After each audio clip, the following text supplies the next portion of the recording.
Hello, gentle viewers. This is Bindin, welcoming you back to Tabletop Simulator for the People 2nd Edition, and it's freaking grant time. We need to talk a little bit about how this game is going, and before we do that, I want to remind you what the criteria are for success or defeat in For the People in the campaign game. So, as a reminder, the Union wins instantly if they can never reduce Confederate strategic will to 0. That's it. Game over. No further things happening there. The Confederacy wins instantly if they ever have double the strategic will of the Union.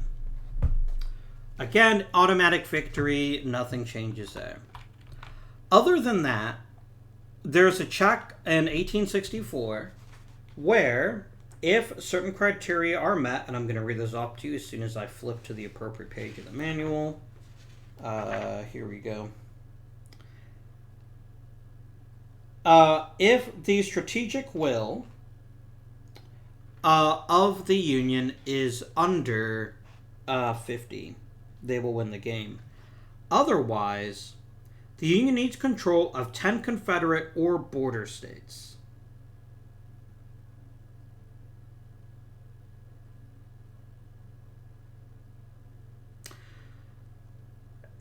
And we also gain an equivalent state for every strategic will bonus that we have. Here's our issue, and it's a big one. We have taken 0 states. We've only taken 2 of the 10 states that we need. We have 2 border states. But I think they have to be... Yeah. So we only have 2 of the... We need 8 more states. And so how we deploy Grant is going to be incredibly important in determining how we win this particular... If the Union wins this particular game. Because I don't think we're going to get the Confederacy down to 0 strategic will. That's an awfully big ask. And would basically require us to have defeated and burned Richmond. And even then, I'm not super confident. And particularly since... Virginia takes 14 spots, and again, these all count for 2 each. That's an important distinction to make.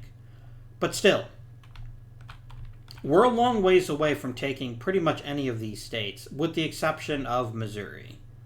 So, all of this rolls into the fact that the clock is definitely ticking. If we have not taken 2 to 3 states by the end of 1863, I think there's a real chance that we'll actually lose the game as the Union. Because I just don't think we're going to be able to get them below strategic will. One thing I didn't do last time, but I don't think it matters because I think it happened in my test game, not the one that I recorded. If an army is ever eliminated, there's a pretty nasty penalty for either side who loses it. So, but there's something else that I didn't realize.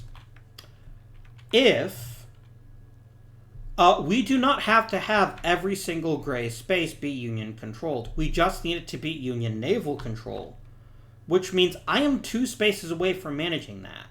If we burn the fort in Memphis and take forts St. Philip and Jackson, we've actually won. We will get our one-time U.S. Union control of the Mississippi. And that's something I had to read the rules about it. Because it says when control is gained. Well, what does control mean? Control just means they can't have a fort or an ironclad. Or, who's it? I'm going to reread that aloud so that you all understand how that condition works. 12.8. If the Union player during the political control phase has naval control of all spaces on the Mississippi River, he gains 10 strategic will points. I.e., if the Confederate player does not have any fort or ironclad in any of the river port spaces. It's a one-time bonus. And it does specifically include Fort St. Philip and Jackson. So I will have to take that as well. But other than that, that's a huge swing, and it permanently reduces CSA reinforcements by 1. So that's pretty sexy, and we definitely want to try to accomplish that this turn if we can. So, how do we do that? And how do we employ grant services? So there's a couple of options that we could try here. Option 1. We add Grant to the Army of the Potomac. The Army of the Potomac is not great right now. It's decent, but it's not great. And if we could start winning battles in the East, we will win the war that much quicker. Like, almost shockingly quick. If we can defeat the Army of Northern Virginia. Grant could help us do that. Worst case scenario, we lose a battle, McDowell gets fired, and Grant becomes commander of the Army of the Potomac. These are all very good things that could happen to us. And it's certainly something worth considering. Or we make Grant McClellan subordinate in the Army of the Tennessee with the view of doing the same thing. Or we make Grant Hooker subordinate in the Army of the Missouri, again with the view of doing the same thing. Or we give Grant the Army of the Cumberland with no subordinates. Any of these options could help us win the war, so let's break them down. Having Grant as a subordinate in the Army of the Potomac makes a lot of sense. It increases our chances of inflicting significant damage on the Army of Northern Virginia even if we lose the battle, and if we do lose the battle, we can fire McDowell. On the flip side, there's a chance that Grant could be killed if we make him the subordinate of an army. And we definitely can't afford to lose him. Yes, we have some other generals coming up that are quite good, like Sherman, but Sherman has a pretty low political rating. He's not going to be the best choice for army command. We have Meade, who's decent, Hancock, who's decent, and Reynolds, who's decent. We have good subordinates coming up, but not really any good army commanders. So I'm going to go ahead and say it's not worth the risk. We don't want Grant to be a subordinating general in a situation where he might actually be killed. Because a dead Grant doesn't help anybody, except the Confederacy. So I think we ignore that. I do think we're going to make some big plays with the Army of the Potomac this turn, because we need to break the stalemate as the Union. The longer this goes, the more it just helps the Confederacy. We need something to change. Even if that means losing a battle, as something has to change. And so I think this is something we're going to have to consider this turn. Option 2, Army of the Tennessee. Same issue that we have with Grant right now, with the Potomac right now, which is that he would just be another general. And he'd have a pretty small army too. Now we can easily, to a certain extent, pump up these armies, but the problem is that wouldn't work very well because I can't use strategic redeployment to get it there. So I don't like that idea either. Army of the Missouri is even harder to resupply. That's not ideal. So I think the best option is actually option 4, which is make a new army with Grant in command. And then send that army to Missouri. So I think we're going to build this army in St. Louis. Worst case scenario, Grant saddles on down to another place and gives them some of his reinforcements, or picks up some generals from McClellan. There's a lot of things that we could do here to improve our chances of success. And I just think the worst thing we could possibly do is put Grant there. I guess it could also put Grant in control of Buell here. Make him the commanding general there. I don't think it's worth it, though. There's a strategy card that instantly gives us this fort, and we might get it this turn. But anyway. So I went through all that to explain how I'm going to allocate my reinforcements. And I think we're just going to give Grant the Army of the Cumberland. We're going to drop him in St. Louis. And we're just going to make life hell for the West. And that's just what's going to happen. So, okay. 8 in Washington, D.C. That's the other reason, by the way. They just... I have too many troops. I need some of them to die. They're like, what? What? I don't like that idea. And I'm like, well, I don't care what you like. And then 4 in St. Louis.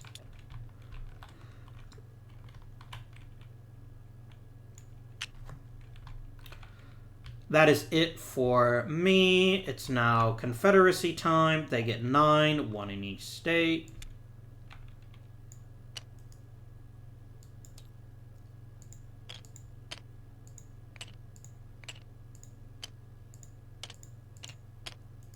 Okay.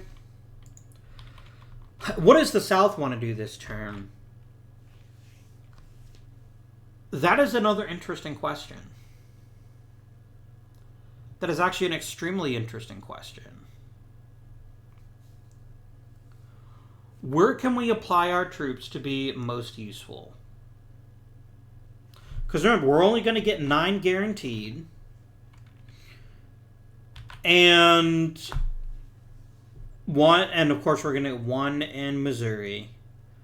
But the blockade's now at 4. It's going to get a lot harder for them to get these bonus ones. So we should only really count on having 9. Only 7 of whom can be strategically redeployed. Okay. So I think the first thing we need to do is, right now, the Army of the Missouri could raffle stomp the Army of Tennessee, which is ironically not in Tennessee, and the Army of Missouri, which is not in Missouri. Whatever. Or Army of the Mississippi. I guess it is on the Mississippi. So we're going to go ahead, we're going to increase each of these by 1. So that's 1 in Arkansas, and that's 1 in Tennessee. So, boop, boop. I can't give Jackson any more troops. He's already got a full corps. Let's put 1 in New Orleans. Because I realize, just as well as the North does, that they have a real incentive to come after Forts St. Philip and Jackson. No, that's silly, actually. Because I'll just put it there. That way, at least the fort is not ungarrisoned. Okay. Army in Northern Virginia can always use a bump. So we'll do that. And then I think these last 5 we're just going to stick on the board. Georgia. Not Fayetteville, Raleigh.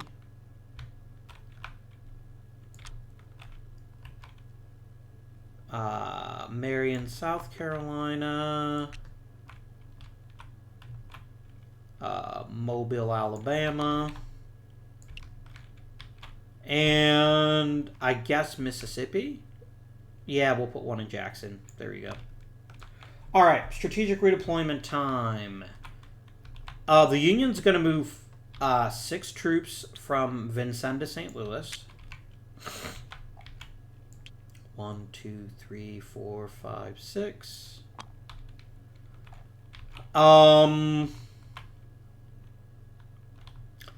5 more from DC. We're going to give him a full-sized army. Mr. Grant is going to have to his name.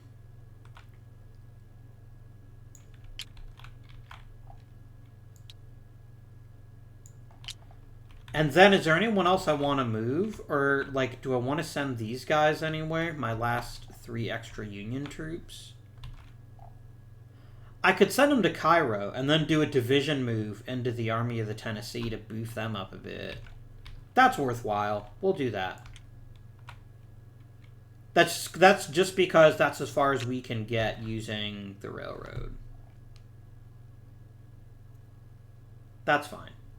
Okay.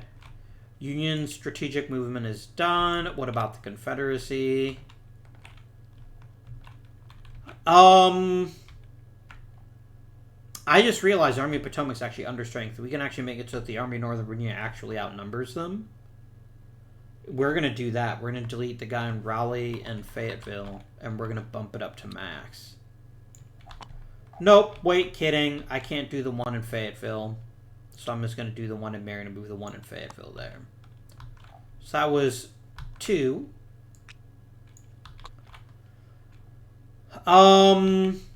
Definitely want to get the Army of the Mississippi up a bit stronger.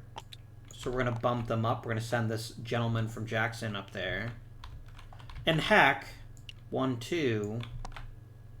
1, 2. We'll take these guys from New Orleans and load them up as well. And the guy from Mobile? Yeah, let's try to make this force actually a bit tougher if we can manage it. So there's Johnny Mobile. I can move one more unit anywhere I like via rail. Let's do it. Let's take this guy from Macon and let's bump up the Army of the Mississippi still stronger. All right. We get to place our general as the Union. The Confederates will be able to build this fort again. And we're going to drop Grant over here in St. Louis, Missouri.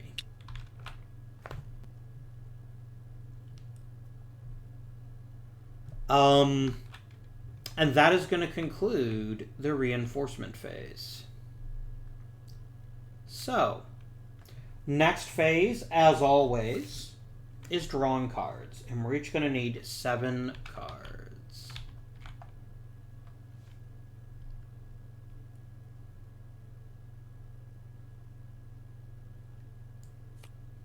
Oh, I didn't do that, did I? Yeah. This has to be reshuffled back into the deck. There we go. I knew there was something I've forgotten to do. That's 7. Oh dear. That's not a great hand for the Union.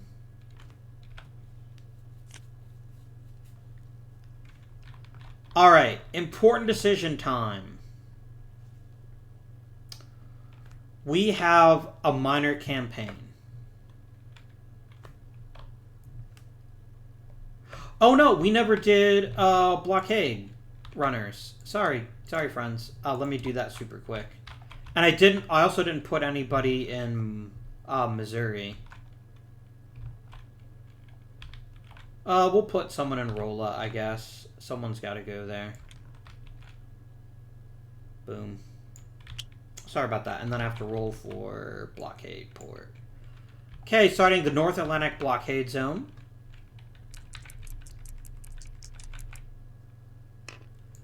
Fail. -2 strategic will. No, take it back. That is success, actually. They actually succeeded there. Because you have to get greater than a 4. The only place they can put that new unit is in Wilmington, so they're going to do exactly that. That's only legal blockade port. If the Union, by the way, takes Wilmington, I tried. He's been sitting on Morehead City, but he actually, yeah, he should have removed that a long time ago. Sorry. That's only Confederate cavalry candies. They can remove things in friendly territory, so I could have put it in Morehead City too. Whatever. South Atlantic blockade zones. Got to get a 5 or a 6. And he gets a 5 again. Damn, this Confederate player is really lucky this turn. In a blockade port, let's go ahead and make it Charleston. So I'm just going to go a boop. East Gulf. Fail. There's that 2 will. West Gulf. Also 2. Another 2 are lost. Okay. Alright. Back to the Confederates. Do they want to go first by playing their minor campaign card? What does this do? Remove up to 3 PC markers in Kentucky. Here's the thing. That's not that great because the Confederacy can never take Kentucky back because it's a Union state. And it doesn't count as a Union state for purposes of inflicting strategic will losses. Because it has to be an original Union state to get the strategic will losses. So, it's not really that great a card at this point in the game. Mud March is fine. These don't do anything.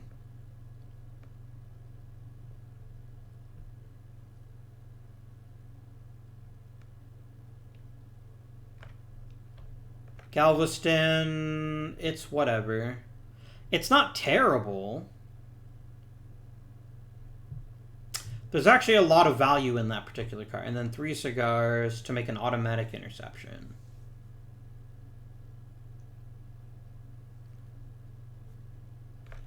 Alright, so the question is does the Confederacy want to go first? And there's a couple of reasons they might want to. First of all, the Army of the Mississippi could easily ruffle stomp the Army of the Tennessee. Like, just wipe it out with a good quality roll. And, because let's see here. Yeah, it's an instant kill of an army unit, which is 10 strategic will lost for the Union. And a bunch of generals out of the game. Not out of the game, but just defeated. That does open them up. That does uncover Memphis, though. But it's not like Grant's going to get there quickly enough to have a big deal there.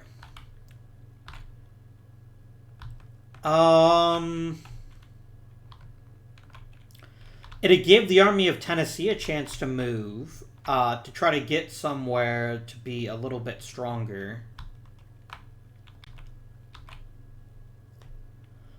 Or they could attack the Union with the Army of Northern Virginia.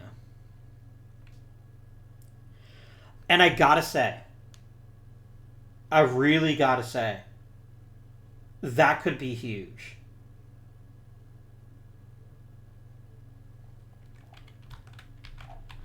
If we could defeat the Army of the Potomac this turn in a big way, and to be totally honest with you, our chances will never be better than they are now.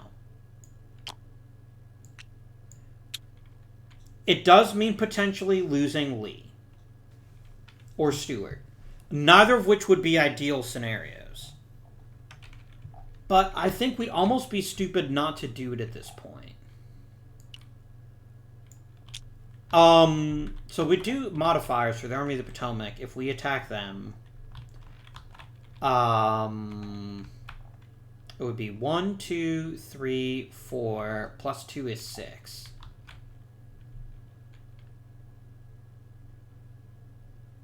And I can't intercept on a fort. Not an unfriendly fort, anyway. There is a lot to be said for playing this minor campaign and breaking the stalemate, both in the West and secondarily inflicting an almost certain defeat on the Army of the Potomac. Because, I mean, we're talking a +6. 3, 4, 5, 6, 7. My apologies, a 7. Which means as long as they roll well, I mean, this could be huge.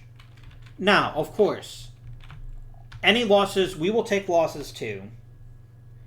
And they'll just retreat to one of their many, many forts. There's so many forts right now for the Army of the Potomac to go through that it would only be a minor setback for them strategically.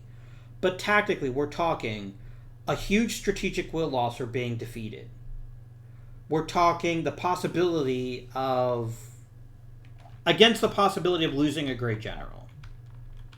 Which is always the number one concern for the Confederacy.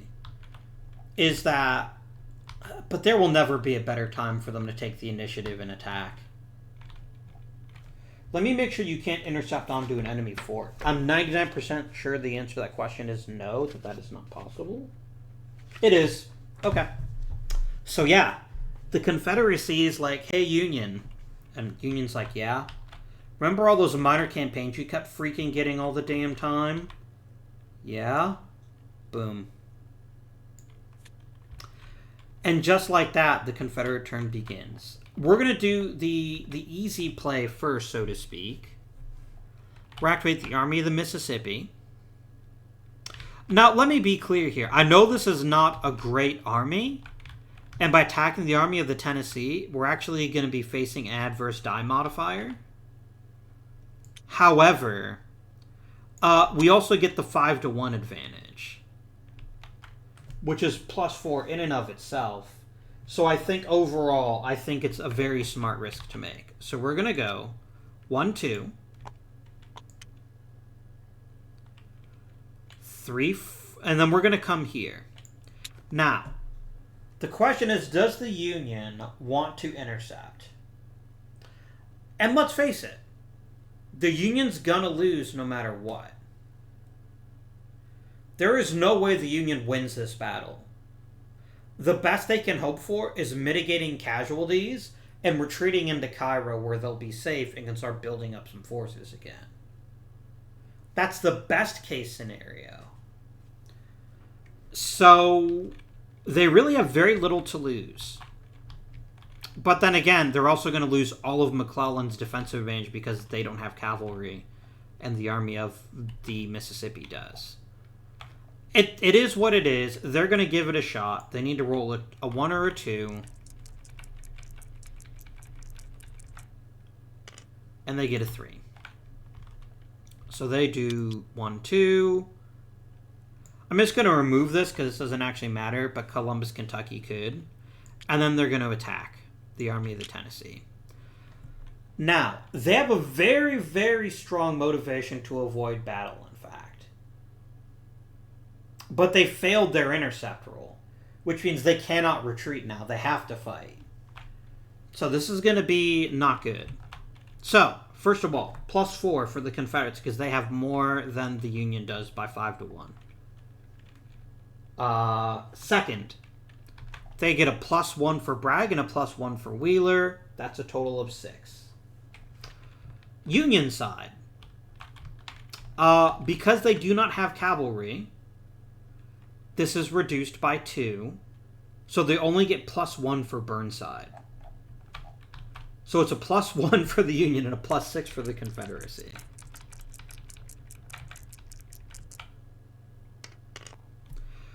Incredibly, that almost still worked out for them. That's a 7.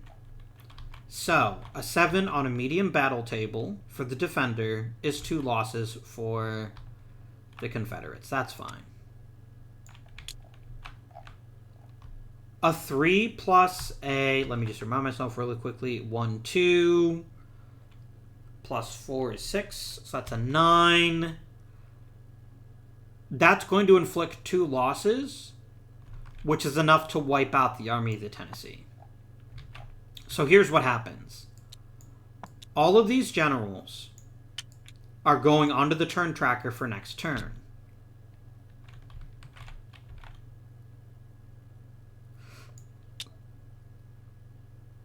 Oops. Here. Second, the Army of the Tennessee marker goes back to the Army of the Tennessee space. That goes there. That goes there. And third, the Union just lost 10 strategic will. Because an army got eliminated.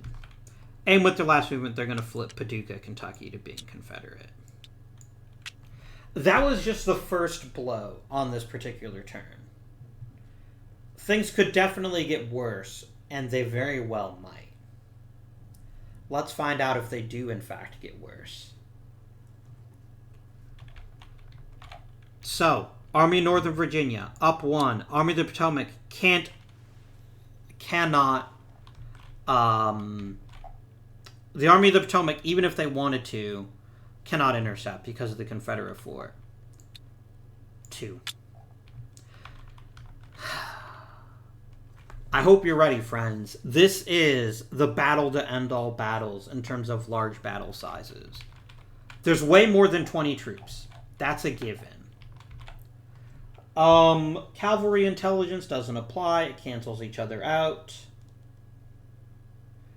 I have to remind myself of the rule with how many subordinates get to apply. If you're the Union. I think it's if their attack is greater than your defense.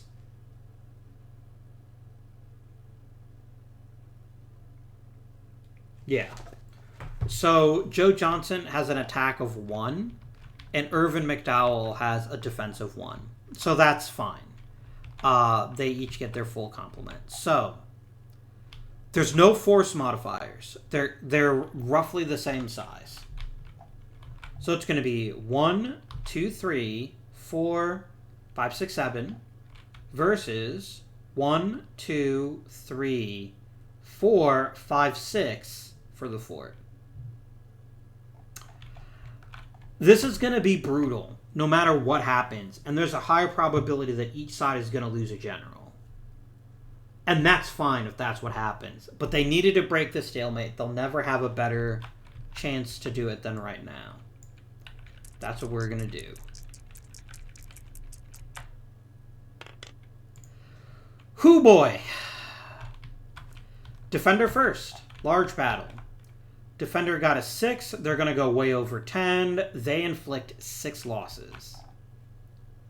1, 2, 3, 4, 5, 6. The attacker, oh my word. They lost. Because they can only inflict 5 losses. Oh my. I did not check that table clearly. So, the Army of the Potomac wins the battle. But both sides are going to have to roll for casualties. So we're going to do that first. On a 1 to 3, general's gonna die. And it's the Union that's going to lose a general. They also took more than 2 SP losses, so both sides actually lose their elite units.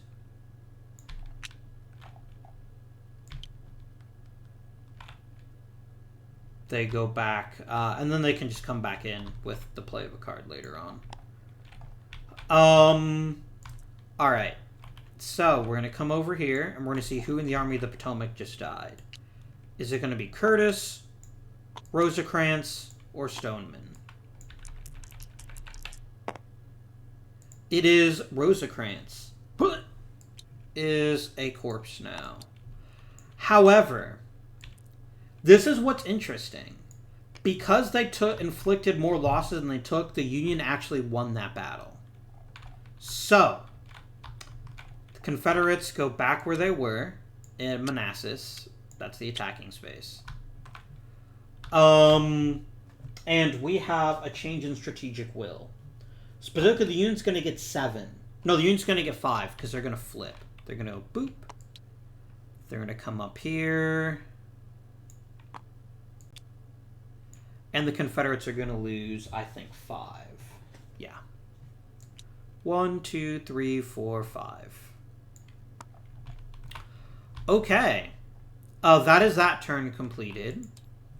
A big win and also a big loss. And if they had the Emancipation Proclamation card, which they don't, they would be over the moon.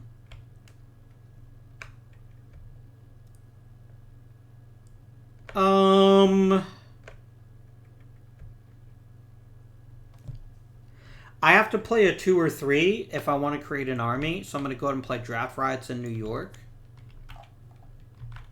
I could just recreate the Army of the Tennessee, but maybe it's kind of cursed right now. Let's make the Army of the Cumberland instead. Even though I'm nowhere near Tennessee or the Cumberland Gap. It is what it is. Mr. Grant has been... Where's the rest of his troops? What? Oh, they were just stuck under it. Okay. Boop, boop, boop. Oh, there's nobody with an 8 on the map, so Grant can be promoted with no issues there.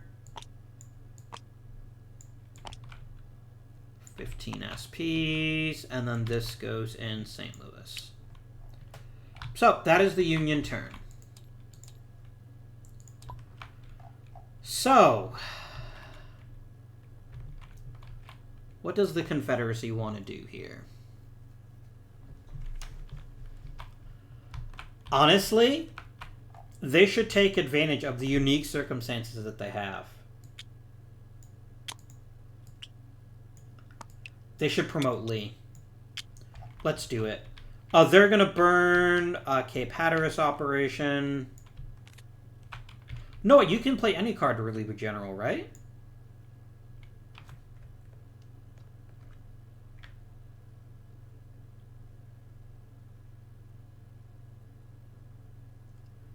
Oh, this only works during a major or minor campaign card. I'm going to play Mud March. Let me make sure that you can use anything to fire a general. But I'm pretty sure you can use anything you want to fire a general. So I'm pretty sure it's only making an army that requires a 2 or a 3. Yeah, okay. So, I am going to fire Joe Johnston as the commanding general of the Army of Northern Virginia, which is going to cost me 4 strategic will. I'm going to play the silly Mud March card. It's a risk because if I don't have... I don't know that they don't have a campaign card, but like stopping the movement isn't a big deal unless they have that, so... Alright, so Joe Johnston gets fired, and Lee becomes commanding general. I have to do one of 3 things with Johnston. I have to remove him from the game, promote him to command of another army, or I need to transfer him. Or I need to basically have him come back next turn. Now, there's a real temptation to promote him over Bragg. There's a real temptation to do that. They would pay even more in strategic will, because I don't think that penalty gets halved, does it? I think it only ever gets halved once.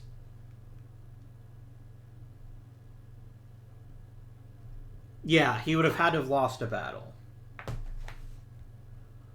But honestly, I think a strategic will is a pretty low price to pay to make that army even better than it is now.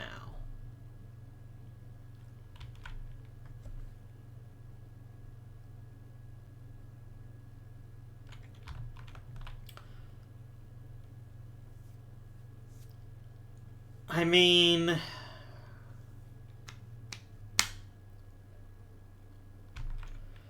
Then again...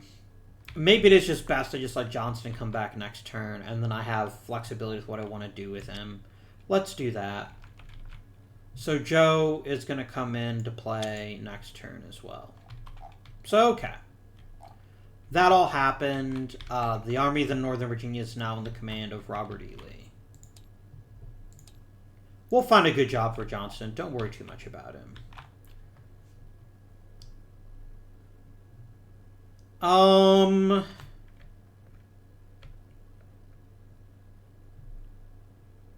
Both these cards are kind of useless to me. Alright, let's activate Grant by playing that CSS Tennessee card.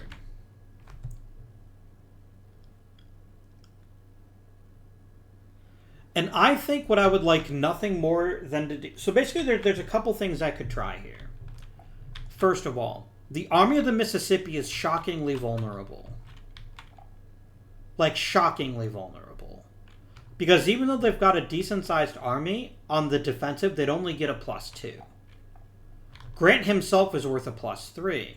But that would be reduced to a 1 because he doesn't have any cavalry. So there's maybe a little bit of a non-incentive to attack the Army of the Mississippi right now. Because you wouldn't get a very good die modifier. It would basically wash out to be a flat die roll. And he doesn't have anything else. And it would be a large battle, so it could actually be pretty bloody. And that's not really worth it to engage them in battle yet. So I think Grant is going to focus his turn on taking out Missouri. Because if we get Missouri in the Union... That's going to be another knife in the gut for the Confederacy. It's almost more important to take Missouri this turn than to do almost anything else. So, first of all, we're going to get an overrun. Anytime you have more than 10 to 1 odds, you just win. So, dead. 1, 2.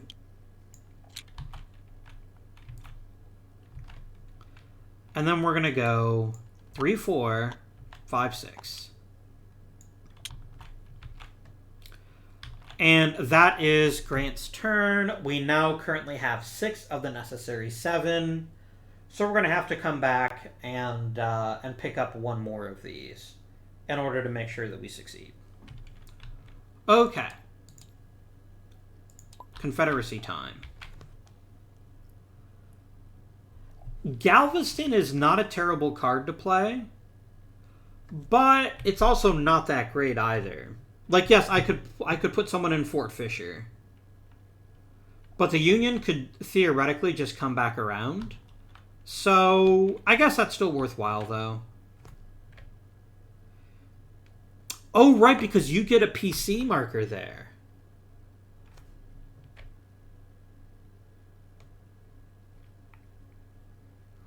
Oh, no, that's actually quite sexy. That actually makes it much harder. Oh, Galveston is best used to retake a Confederate fort that's been taken by the Union. I wish I had someone in Pensacola. I could use that to retake Fort Pickens. Oh, well. Mistakes were made. It's fine. What do I want to do this turn?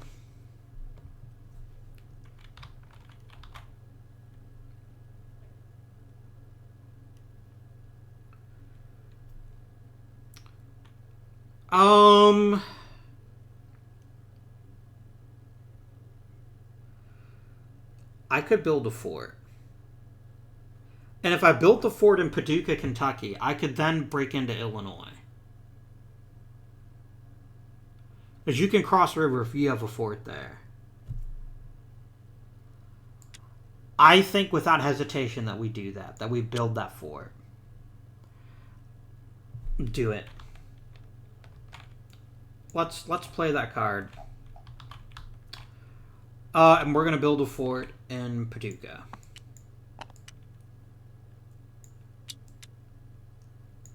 Done.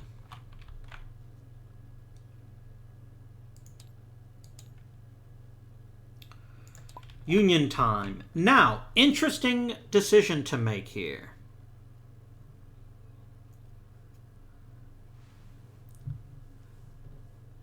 A very interesting decision in point of fact.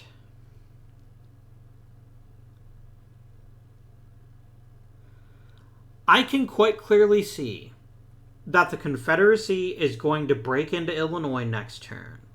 But they are going to have to fight these three units here. And they actually don't they have the 2-to-1 they need.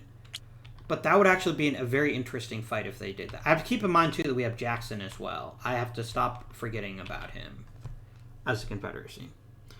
So, I could go retake Missouri. And I can make it part of the Union. And there's not very much the Confederates could do to stop me if I did that. Flip side, though, I also can't stop the Confederates from breaking into Illinois. However, there's another extremely intriguing possibility, which is that I go after Memphis, Tennessee.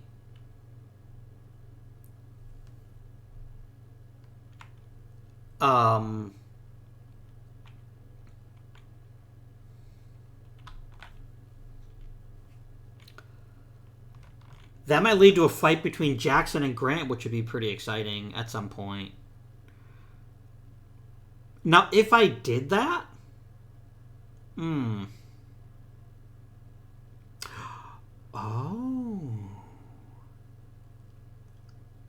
Now, that would be interesting.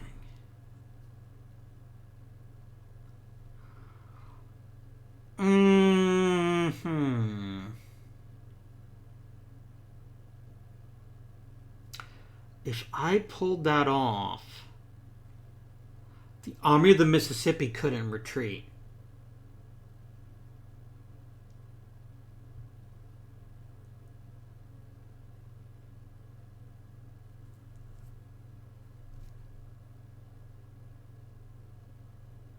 They couldn't retreat.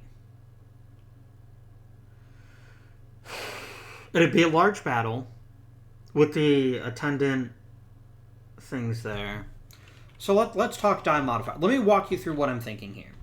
So I was actually thinking of going to attack Memphis because it's totally undefended right now, and there's no way that they can get there before I can get there.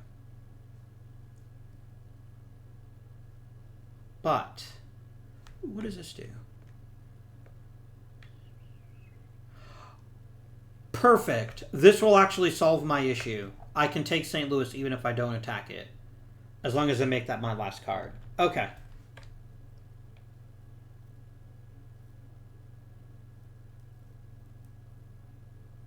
Perfect. That's such a good card. I love it. Okay. So, here's what I'm thinking. 1 to go to New Madrid. 2, 3 to flip Humboldt, Tennessee to give me a line of supply. Go into Columbus. Now, all of this will actually fail. My brilliant planning will fail if the Confederacy intercepts me in Columbus. Because then they can just retreat right back to Paducah. And I'm no better off than I was before. And I'm only going to get a +1 modifier. Unless I flip that tile, then I get a +3. This is well worth doing, in my opinion. This is well worth doing. Especially to have a fairly high chance of killing off a general, making the Army of the Mississippi even weaker. I think it has to be done. So we're going to go ahead and we're going to take this silly Belmont card because who gives a flip? Now, of course, what I don't know is that the Confederates have a guaranteed interception. Oh, they could go into Humboldt and intercept me there. Oh, well, Grant doesn't know that. They go 1. They go 2. And the Confederate player's like, hey, buddy, pump the brakes. And I'm like, what?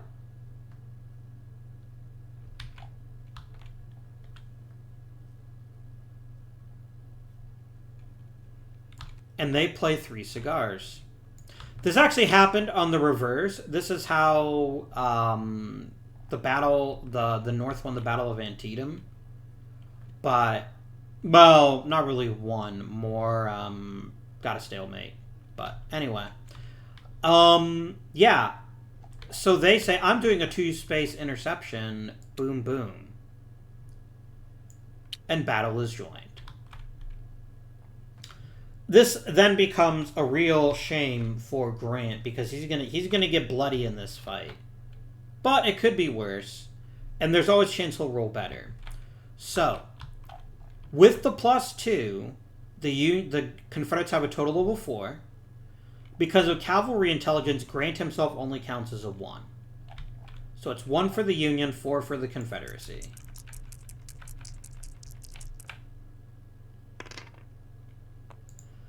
That's a 10 for the Confederates and a 6 for the Union. So always do Defender first. That's 6 losses. Takes him down to 9. The Union got what? A 6. So they inflict 3 losses on the Army of the Mississippi. 1, 2, 3. However, we do have to roll for general casualties because someone did roll a modified 10. That does mean that the Union only loses a general on a 1. Actually, the Union can't lose a general because you can... Wait. Can you lose a commanding general if they're the only general?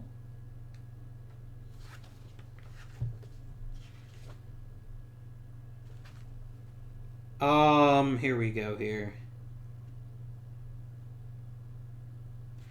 Oh, no.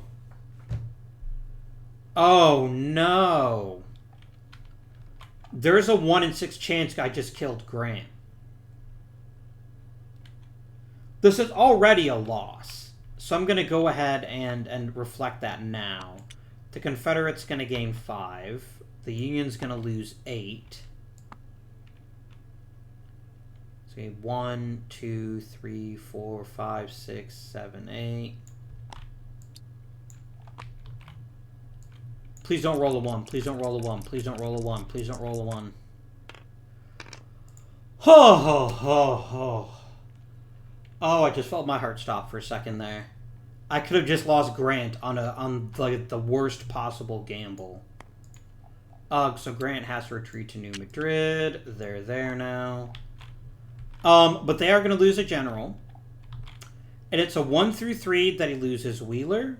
Sorry, we're going to do Wheeler 1 through 3, Price 5 through 6. 4 through 6. Kill Wheeler. Damn it. Oh well. So, that didn't work. That didn't work at all. It is now the Confederacy's turn. They've kind of set themselves up. They're going to go ahead and play Cape Hatteras operations. Oh.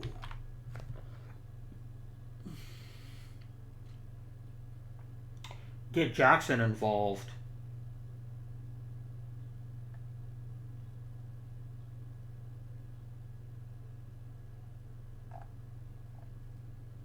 And have this corps eaten by the Army of the Mississippi.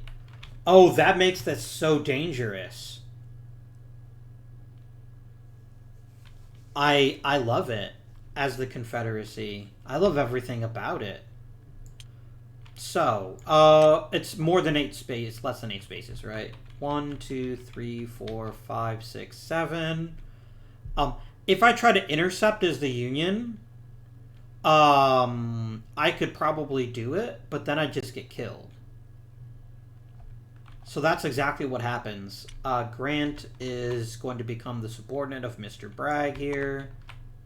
His 6 troops get added to the Army of the Mississippi, putting them back at 11. And that ends his turn. Oh dear. So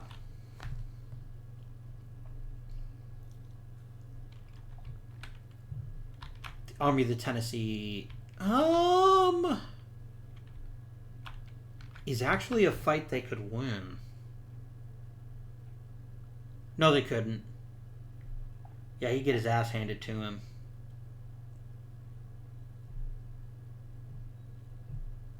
No, he wouldn't. So okay, let's talk this out. Because at a certain point, increased die modifiers don't actually don't help. They just increase the chances that somebody dies. Is it worth killing Grant to kill the Army of the Tennessee? And I do mean dead. And I do mean there's a great chance we'd actually lose him. There's a 50-50 chance we'd lose him if I don't have a subordinate with him. I could just have him pick somebody up at the Army of the Missouri, but there is... Yeah, Hooker's the only guy that's there.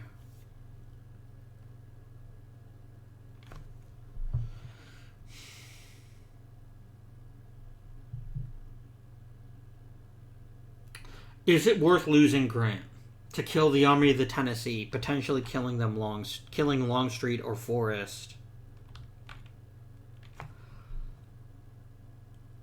There's no risk. I completely forgot.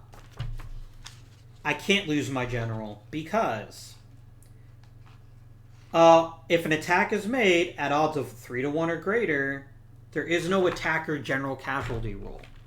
I cannot lose Grant. So if I attack the Army of the Tennessee, what happens? I can even pick up some reinforcements from the Army of the Missouri while I'm there.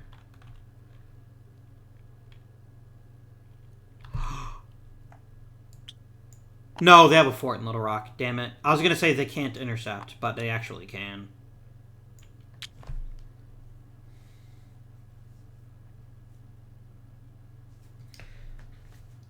If they get intercepted, does that stop picking up troops?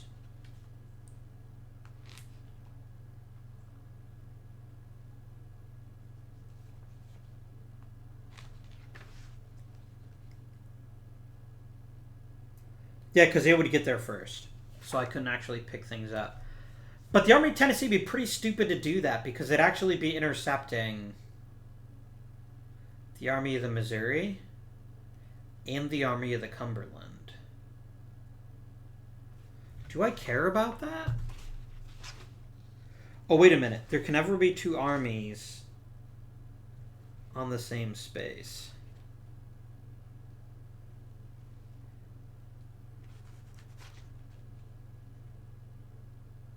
Yeah, if as a consequence there'd be more than one friendly space at the end of a move, it'd be removed from play. Oh, damn. No. I really don't want that. Poop.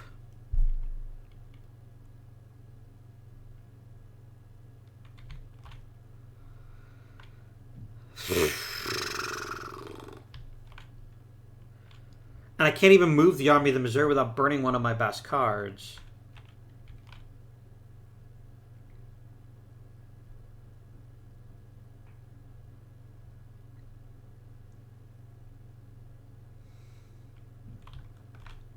And if I attack the Army of the Mississippi now, they got freaking Stonewall Jackson in there. That's no longer a fight that I'm sure I can win.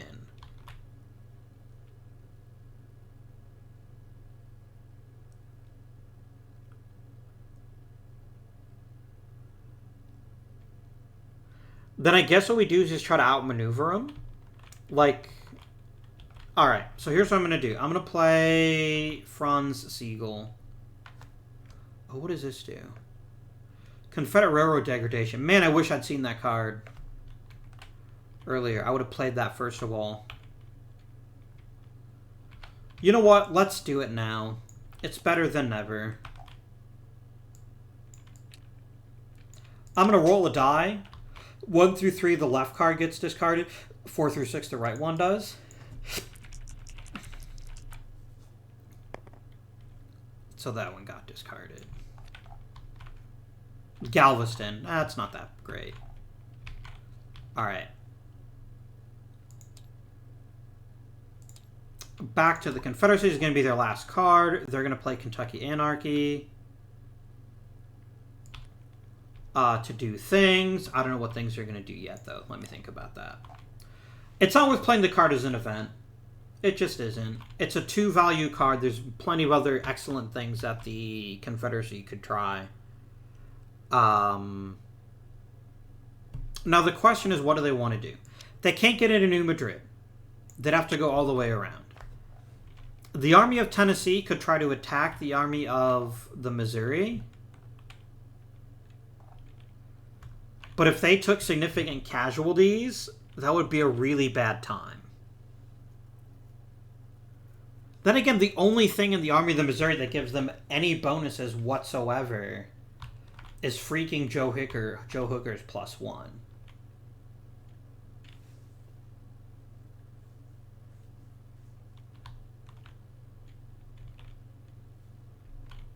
So is it worth it? I mean, there'd be a high percentage chance of actually losing a general. And all the generals in the Army of the Tennessee are good ones. So it's worth asking, is it worth losing a general when there's other things they could do instead?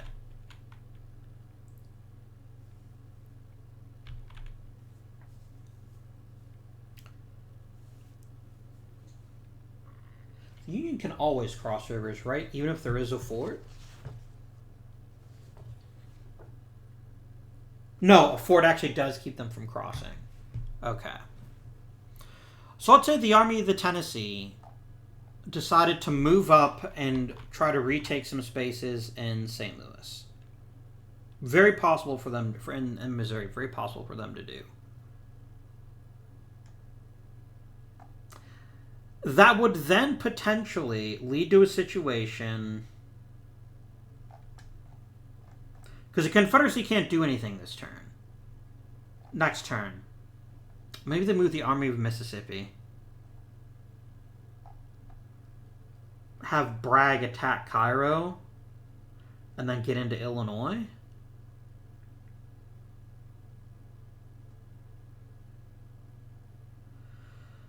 That does leave Memphis undefended, though. And Memphis is definitely not something that the Confederacy wants to lose. Especially knowing this is their last card. This is the only thing they can do this turn. Is play this Kentucky Anarchy card and do something with it. 1, 2, 3, 4, 5, 6. It would not be enough to actually flip Illinois.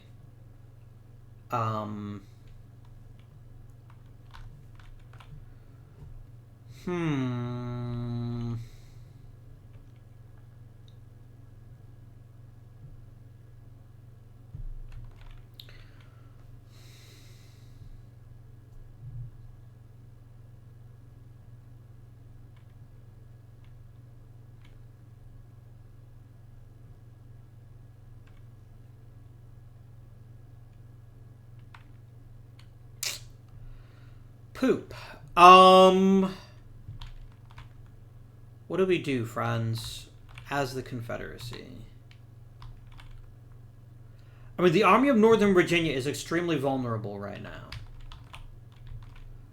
But they're not as vulnerable as they look. And there's a great chance that they're going to get some really good subordinates next turn that'll even increase their abilities further. So, does it make sense to attack the Army of the Cumberland with the Army of the Mississippi?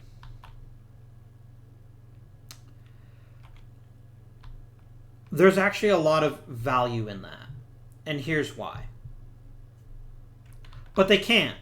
They can't. The river protects the Union here. They can't cross. They can't cross at New Madrid, can they?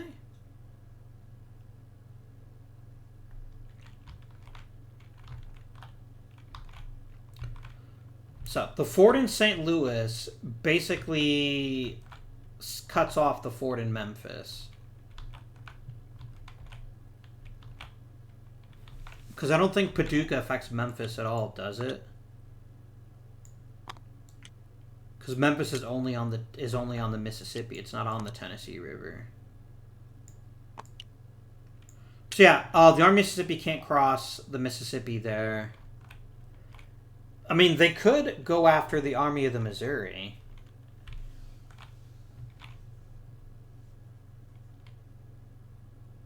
Like, send them down to Grand Junction so that the Union can't intercept them, go to Memphis, and then attack the Army of the Mississippi, or Army of the Missouri.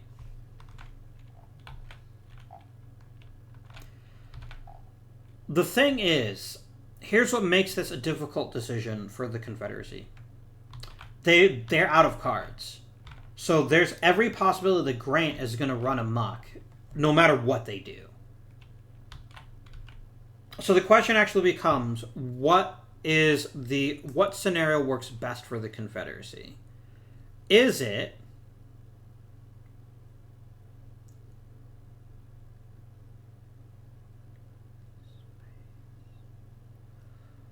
oh no. That can't be accurate, can it?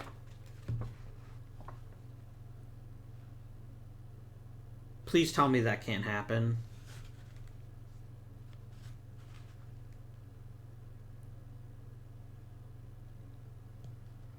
I need to check retreat.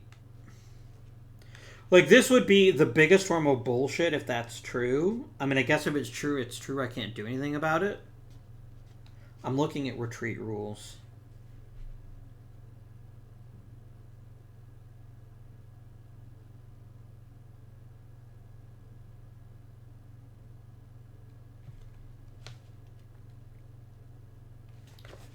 What is rule 5.24?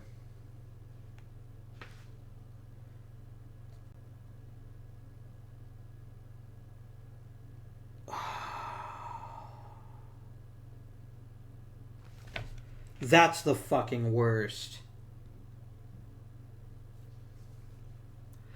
I didn't even think of that. Shit. Let me explain what I just figured out. And if this is the case, it's such a good move for the Confederacy to do that they'd be idiots not to do it.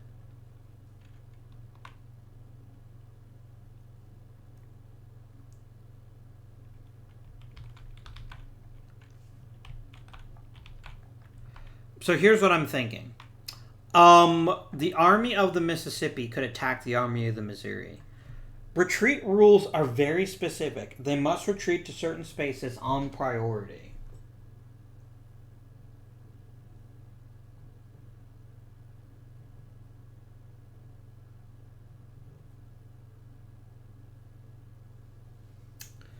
Oh dear. So here's what's going to happen.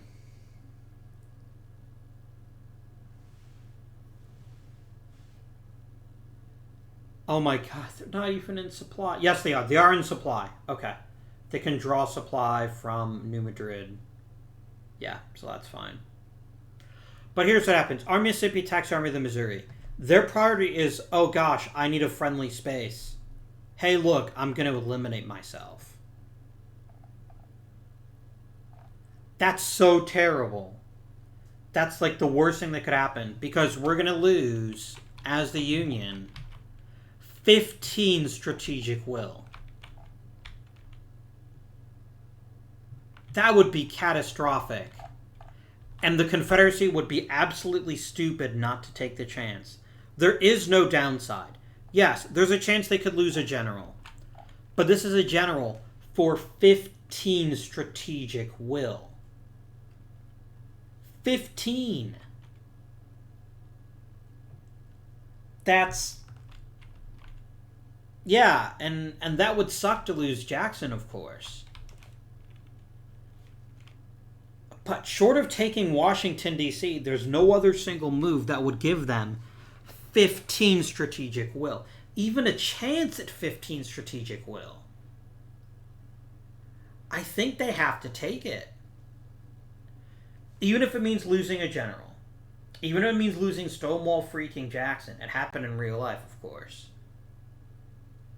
It's almost a no-brainer.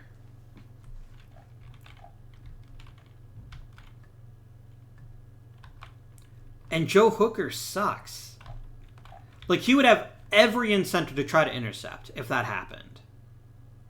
And he would try. And if he did intercept, then all of these horrible things don't come to pass. It's a 1 in 6 chance, basically, that he would intercept, though. Because he's got a 1. If he did intercept, great. If not, he might choose to voluntarily retreat. Again, he'd have to get a 1 out of 6 to retreat. And not if he fails to intercept. So I think it's exactly what the Confederacy is going to do. They're going to go 1, 2. And now I have to do some thinking as the Union.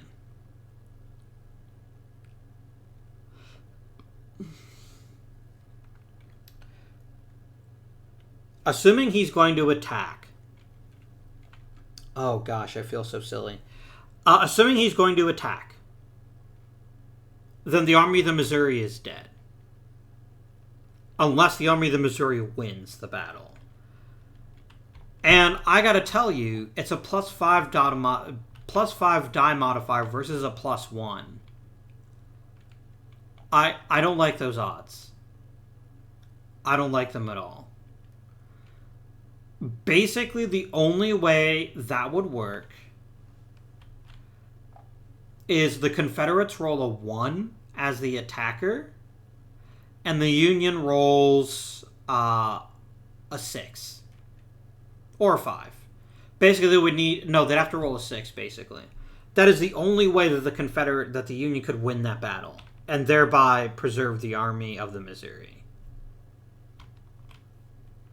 So it's not a 1 out of 6 chance, it's 2 1 out of 6s that they'd have to get. Well, if they get the 1 out of 6, then everything is fine.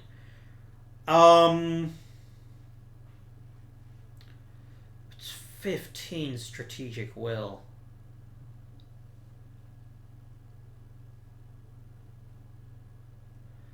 So, if I try to intercept and I fail, I don't get the +2, and I have to fight them in Elizabeth, which basically is a guaranteed defeat.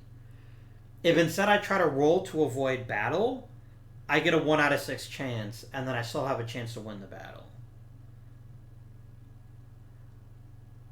I just think it's too risky to try to intercept. So I'm going to go ahead and say, yeah, go into Madison, and then they attack, and I'm going to roll to avoid battle. 1 out of 6. Come on, Fightin' Joe. Run like a coward. God damn it. Alright, battle is joined. It's a medium battle. It is 11 versus 7. Each side's going to roll. Big numbers from Union, small numbers from Confederacy, please. Well, that didn't work. So, defender, always calculate first. 3 plus 1 is 4. They lose 1 unit. Then we come over to the Confederates. They got a 2. They have a 1, 2, 3, 4. No, sorry, I'm looking at the wrong guy. 1, 2, 3, 4, 5. So 5 and 2 is 7. A 7 is 2 losses. They have to retreat headlong into the Army of the Cumberland, and they're just eliminated, and they retake that space. So, I'm not even going to bother calculating losses. I'm just going to put you back over here. You over here. Fighting Joe is going to get a chance to come back next turn. Not that I care, because he's an ass. And we just lost 15 strategic will as the Union. That's super bad. 1, 2, 3, 4, 5. Here. Damn. Well, that was a dick move game. Alright,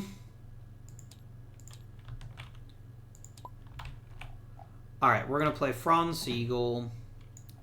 We're gonna get something out of that damn loss, and we're gonna go ahead and we're gonna burn Memphis. So we're gonna go 1, 2.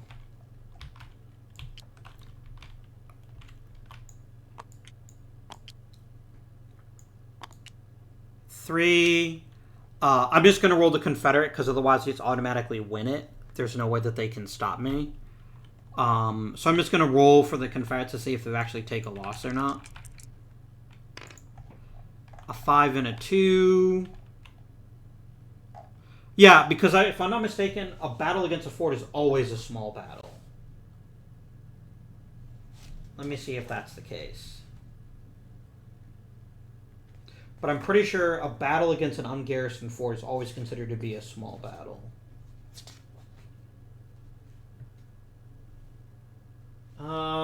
Here we go.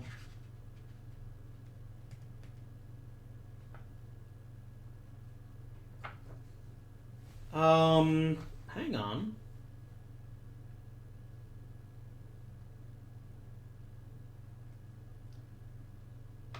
I need to look at how you determine DRM. I believe that's the case, though. I think that any battle against a fort is considered a small battle.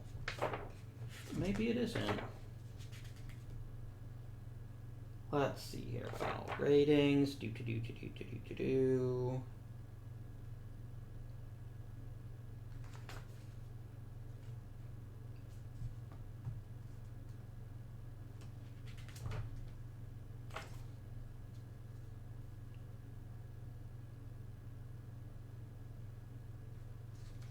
How do I determine the size of the battle? Okay.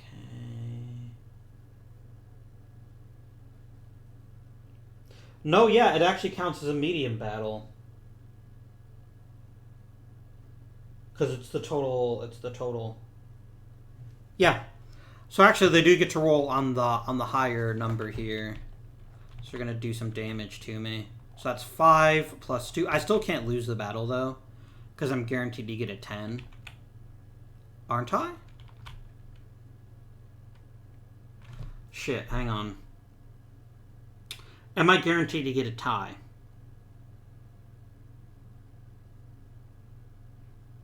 Oh, sorry, am I guaranteed to get a 10? So it's a +4, a +3 for Grant. That's a +7. No, if I rolled a 1 or 2, I could actually lose this battle. Shit. That would suck. But it's too good an opportunity, so we're going to roll and hope we just roll a decent roll. We did fine. So yeah, I lose 2. Forces, which is not great, but I can get new ones without too much hassle. I remove the fort.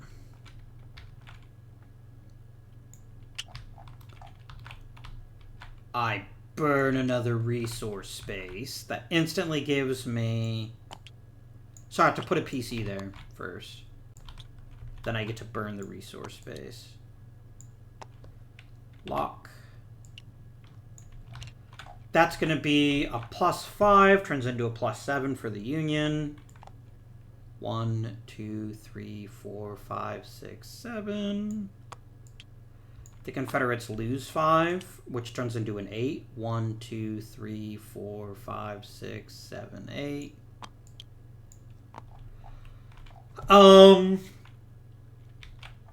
So then I started in New Madrid. So I 1, 2, 3, 4, and then we're going to do 5, 6. We're going to end there. And then I can attack Paducah next turn. And yeah, we can go from there.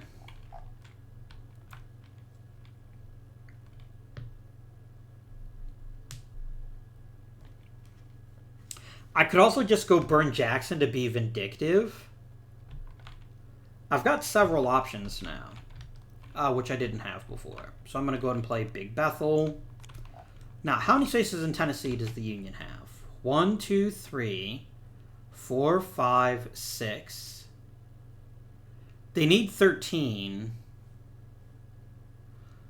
But I'm unopposed. I could just drop off units like crazy. And we could flip Tennessee this turn. That would be huge. Because Paducah, Kentucky, who gives a shit? Yeah, we're gonna do that. I'm gonna drop people off. And I'm gonna go 6 spaces. So I can get wait a minute, let me check. 1, 2, 3, 4, 5, 6.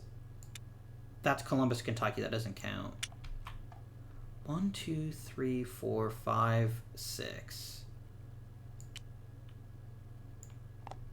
Can I get 7? I can, but it's going to be tricky. But we'll do it anyway. So we're going to go 1, 2. No, shoot. No, let's start here. We'll go 1. Drop a guy off.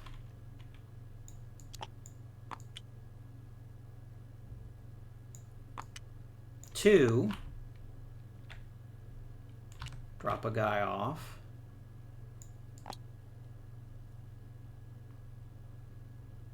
Shit. No, I can't quite make it.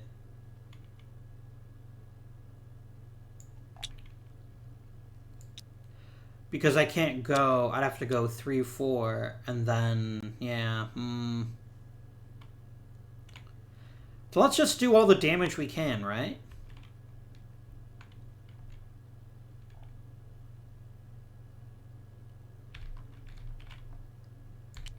So we're going to do 3.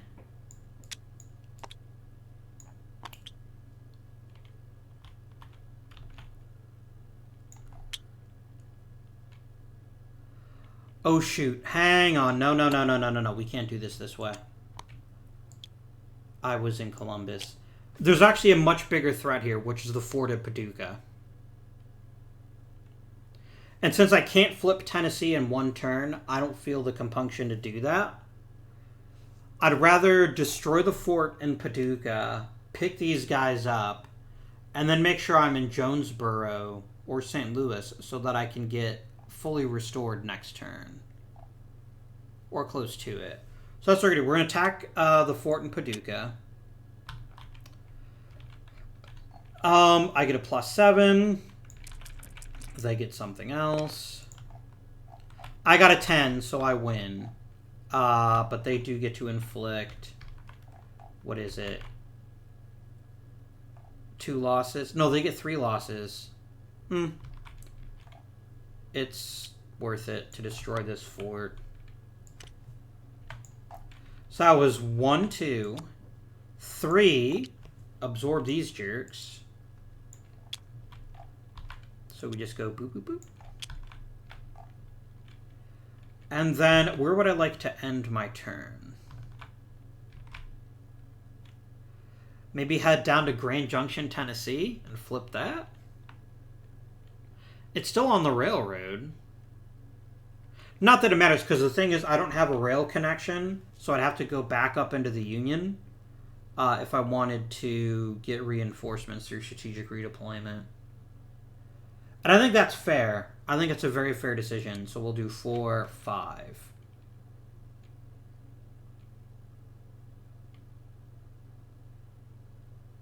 Six. That way we can flip Jefferson City for free.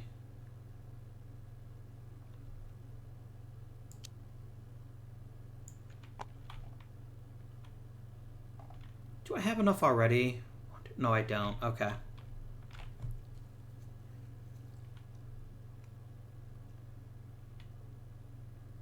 Yeah, I'm going to play Crittenden Compromise.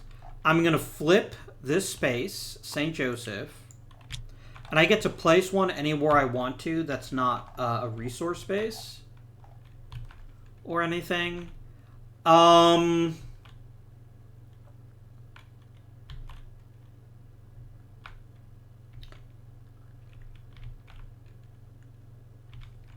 it can't be a blockade runner port, a coastal fort, or anything else.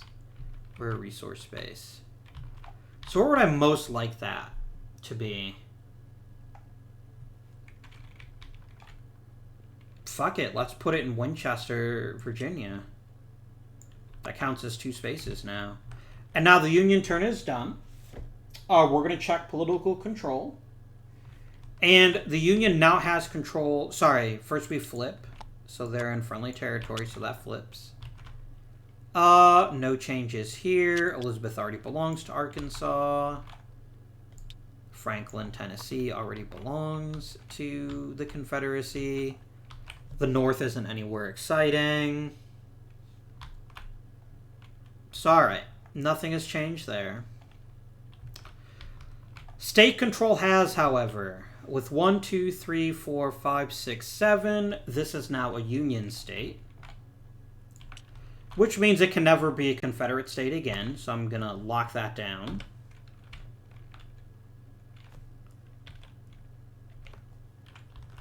All the others flip to the Union.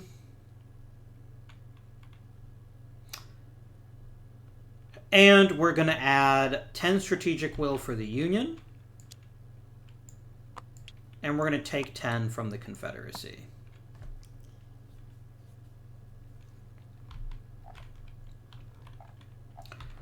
We still don't have enough in Tennessee, right? 1, 2, 3, 4, 5, 6. No, we're about halfway there. So that is done. Next we do attrition. 1, 2, 1, 2. 1, 2, 1, 2, 1. The Army of Tennessee is very vulnerable for anyone who's willing to attack it. And getting rid of Nathan Bedford Forrest for 3 turns is almost worth the price of admission. Are there any spaces on the board with a pretty large contingent? Like 3 or more soldiers? I don't think there is. No, there isn't. Okie dokie. Another turn has been completed. We move into summer of 1863. And a whole lot's going to happen. But first, as always, we do our reinforcements. I'm going to do 8 in DC. I think I deleted some big tokens. I should have just recreated. Oh, well. It's going to be 6 in Ohio or Indiana. Let's go ahead and put them in Vincennes.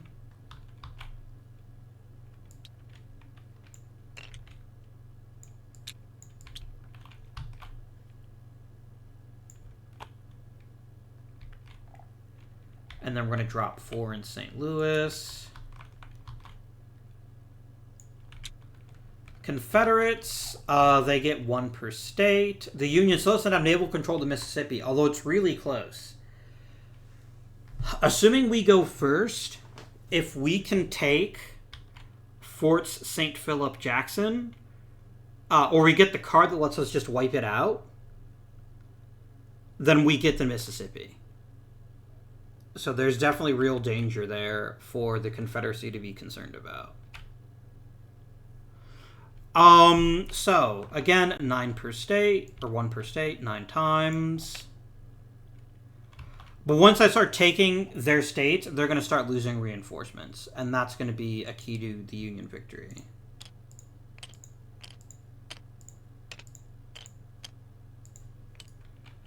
Okay. So, let's reinforce the Army of Tennessee by 1. So that's 1 removed. Let's reinforce the Army of the Mississippi by 1. Oh, no, I can't do that. Because they're also in Arkansas, and I can't put 2 in Arkansas. That's a shame. Let's put 1 in Jackson.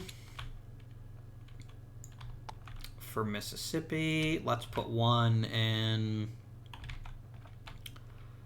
Pensacola, Florida. Let's put 1 in Augusta, Georgia.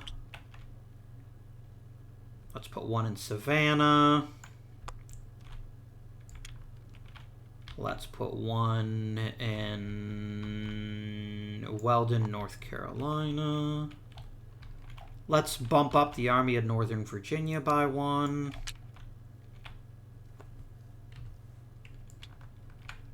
Let's put 1 in Alston, South Carolina. And then I guess we'll put 1 in New Orleans.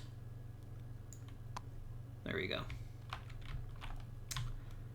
Next we do strategic redeployment options. How many does the Potomac need? It could really use all 8, in all honesty. And as much as I want to reinforce the Cumberland, they're still going to get 7, which is going to put them at 12. That's pretty strong, too. So I'm going to take these 8 are going to go to the Army of the Potomac.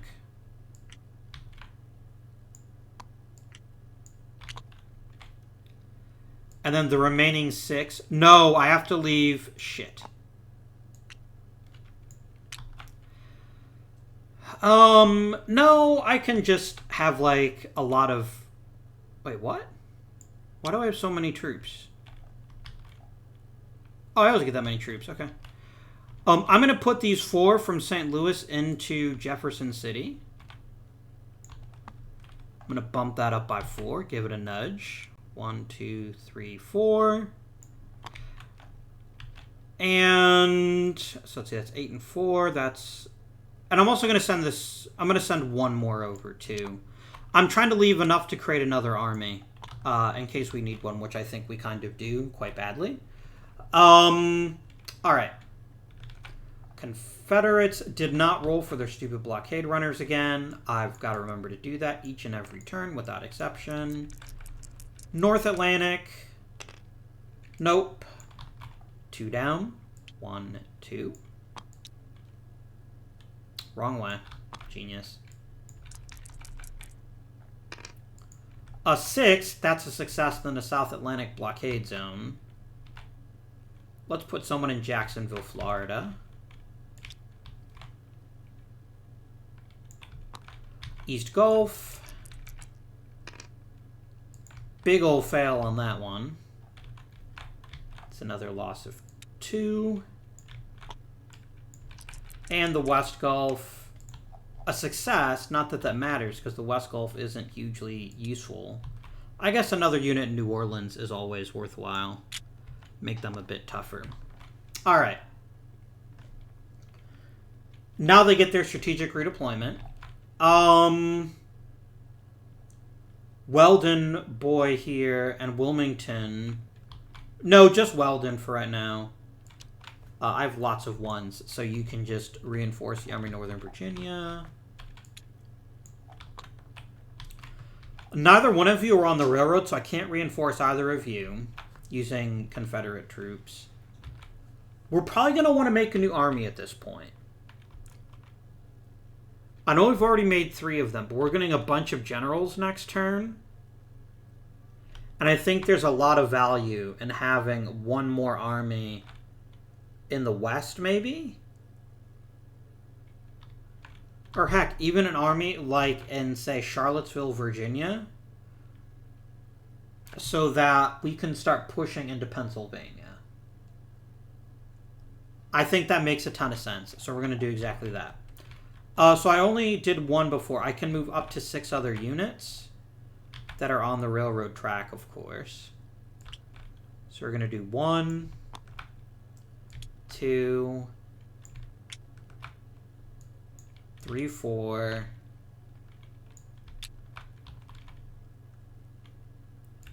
5. And let's put the cavalry general in there too, because he counts as an SP, so I can move him with strategic reinforcements, so 6. Alright, that's it. Now it's general time. Everyone's favorite time. Union always goes first, and good lord, they've got a lot to get through. Oops, I didn't flip over the tokens.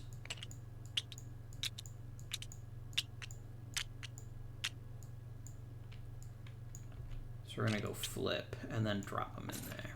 Shuffle, shuffle, shuffle, shuffle, shuffle, shuffle. Alright.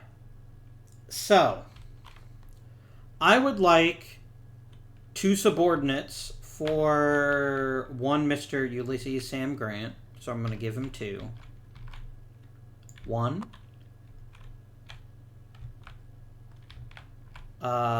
2. Remember, I don't know who these are. These could both be total zeros. So bear that in mind. I'm going to put someone with Buell. And here's my thinking. I would like Buell to be able to move faster. That gives me more flexibility to have him go after, say, Fort St. Philip and Jackson. I think the Army of the Potomac is a little bit under strength in terms of subordinates. So I'm going to give you 1. I'm going to put 1, 2 over there. Heck, I might even put the last 3 over there to make a new army and do some things there. So there we go. The Confederates also get a fair few generals.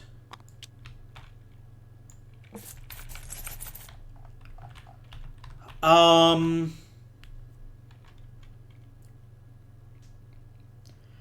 could use a new commanding general of the Army of the Mississippi, to be honest with you, but I think the Army of the West is what we're going to want to focus on. So I think we're going to go ahead and take 1, 2, and then I think the Army of the Potomac, or the Army of Northern Virginia, could use 1 more guy. 3. Alright, now we reveal. Joe Hooker is McDowell's subordinate. I got Banks and Burnside for the Army of the Cumberland. I guess that's better than nothing. Oops, I don't know why I tried to flip that. Which means, interestingly, Hancock, McClellan, and Meade are all in Vincennes, Indiana. Which means McClellan's going to be the new commanding general, which I kind of didn't want, but I guess it's fine. And who has joined Mr. Buell? Reynolds. Okay, that's actually really good. That gives me the ability to move a little bit faster with Reynolds once I get him on dry land. So that's good news, I guess. That's, you know, thank heavens for small favors. Confederates, let's reveal them. Dick Ewell is now Lee's subordinate.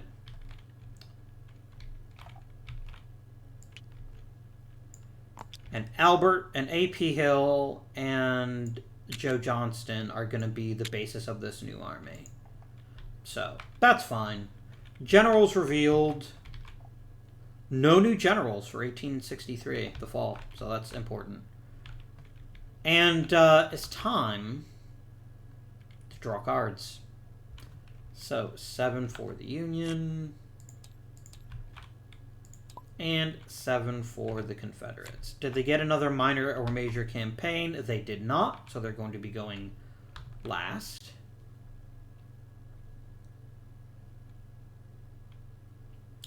That's a nasty card. That would be a very nasty trick. I don't like that. Okay, I got a minor campaign.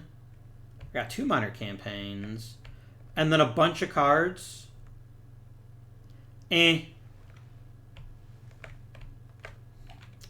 So, here's the interesting thing. I would love to make a naval move. I would like to try to attack Fort St. Philip Jackson. However, I think it turns out this is actually an unwinnable battle. No, it's not.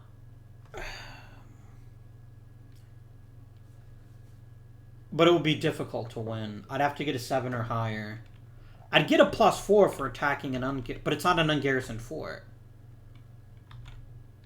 I would need more units with him if I were going to do that. Okay. It's fine.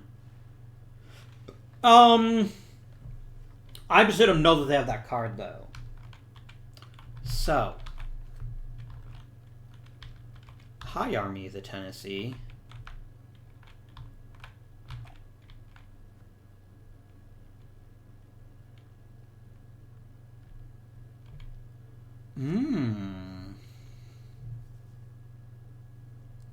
That would be spicy. Oh, they've got a fort in Little Rock. Yeah, I forgot about that. That's actually not such a smart idea.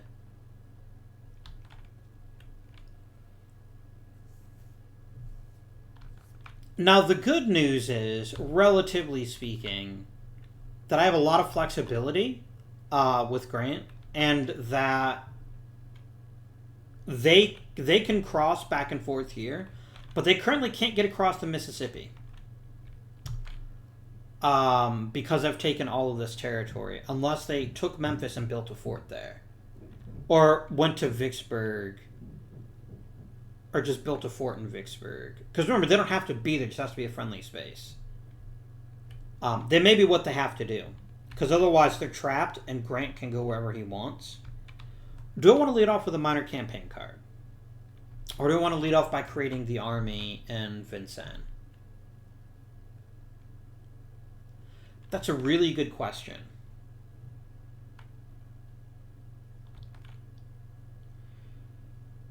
Because if I can start taking bits of Tennessee, there's a lot that I can do. I don't even think if it gets me more units, do I? I don't. That's unfortunate.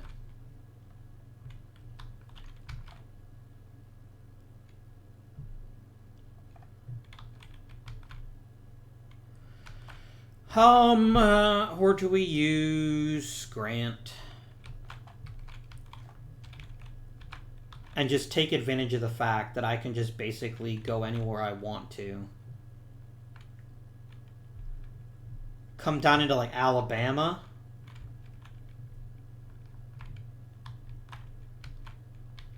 Yeah, if I can get into Mississippi and I can just start, I can take New Orleans. It won't actually stop. It won't actually give me this. But I can start closing other blockade ports. Wait, there's a specific thing about Fort St. Philip and Jackson. Because normally, if the Union takes a port, it flips the army. It flips the thing. Coastal forts here. Here we go.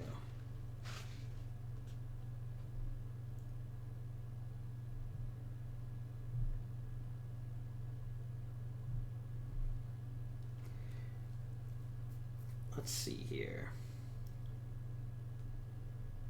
An ungarrisoned Confederate fort changes sides. So if I got him down to, say, Mobile, I could take that.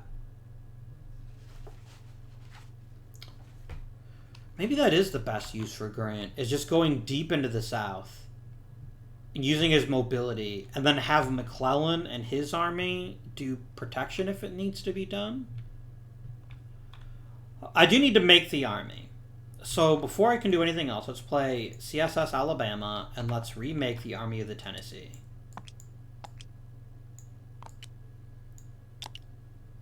So I'm going to take those off the board. Army of the Tennessee.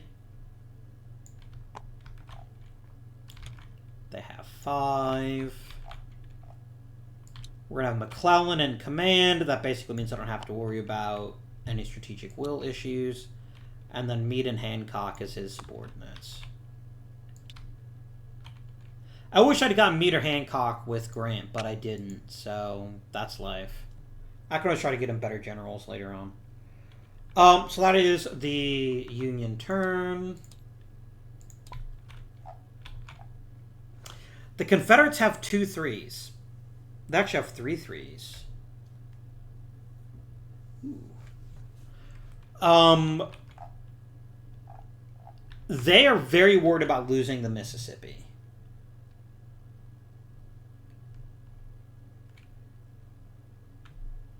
So it's hard to argue that burning a card just to build a fort is ever terribly smart for the Confederacy. Oh, this actually can't stop a campaign naval move. That's fine. 5 SW ain't nothing. Ooh, I could cancel the activation. That's very nice.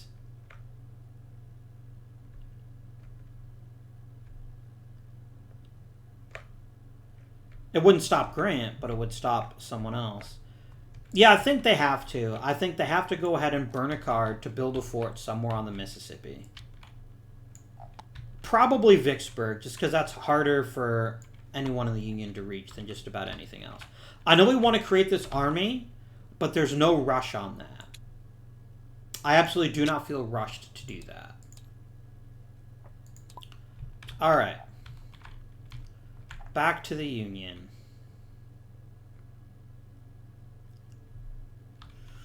What do we want to do?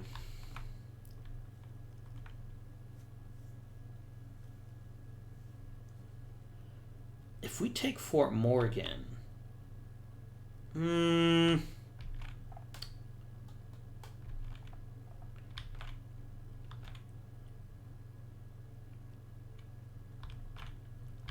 I mean, heck, we could just go to Morehead City and start wreaking havoc.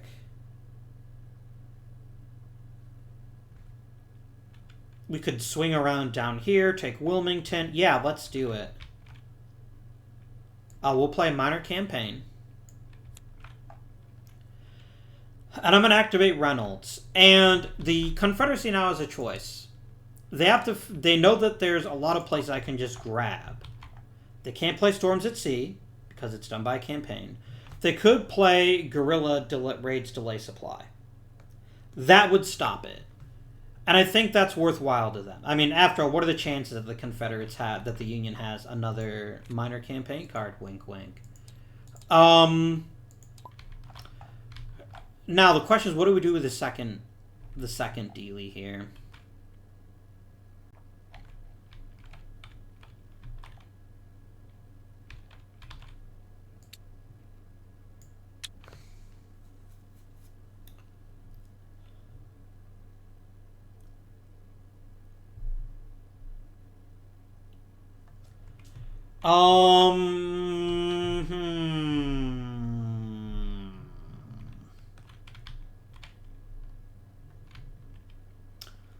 Probably the Army of the Cumberland. The question is where I put them. I can take Tennessee without the Confederates being able to stop me because they're both on the wrong side of the Mississippi. That's going to take them a while to get back in position. So I'm going to go a 1, 2...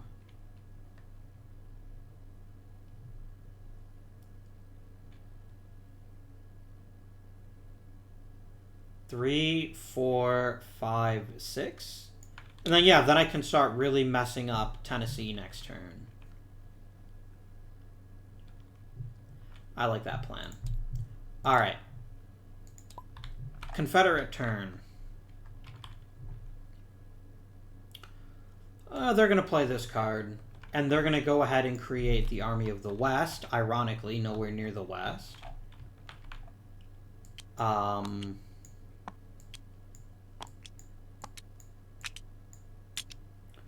So they technically have an SP strength of 6.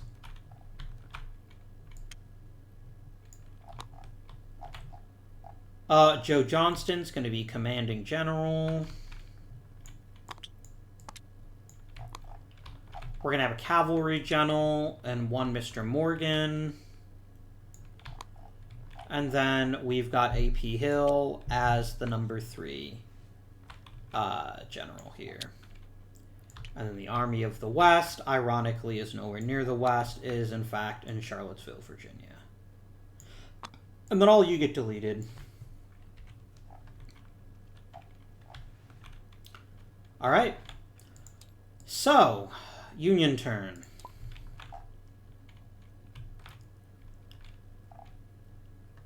I really see no reason not to try the minor campaign again. And we want to make sure that we end our turn on a port. That's critical, because then they can get reinforced, and they can even become an army if we want them to. I mean, it'd have to be Buell in command, which isn't great, but whatever. I mean, there's also just having Grant keep wreaking havoc. Yeah, let's wreak some more havoc. Havoc wreaking is always a good time. So we're going to go 1, instant victory, because it's 10-1. 2 to put a space in Franklin. Then we're going to go 3-4 to Murfreesboro. And 5-6 to go to North Ogdenville. I mean Shelbyville. Wait. Or do I want to go to Tullahoma? I guess that doesn't really matter. I'm just trying to grab spaces at this point. There we go. Okay. Confederate turn. What would you like to do, my Confederate friends?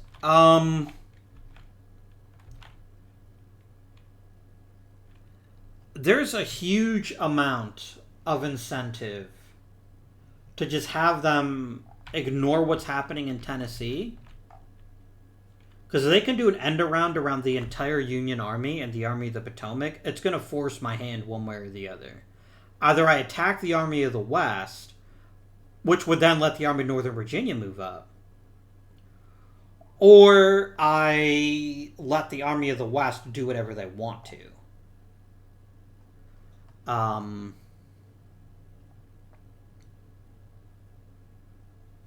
So that's exactly what I'm going to do. I'm going to play Trent Affair to activate the Army of the West. 1, 2, 3, 4, 5, 6.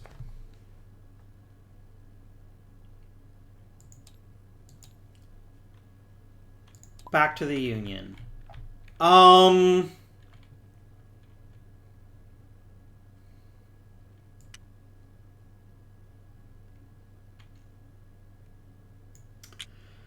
Poop. That's actually really annoying. And here's why that's annoying.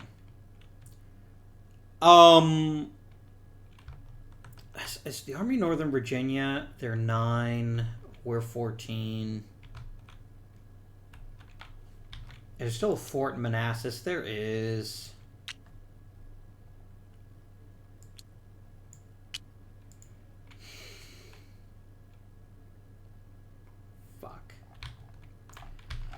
This is a bad situation. It's super duper awful horrible. However, poop. If we pull out to attack the Army of the West, the Army of Northern Virginia can take Washington next turn.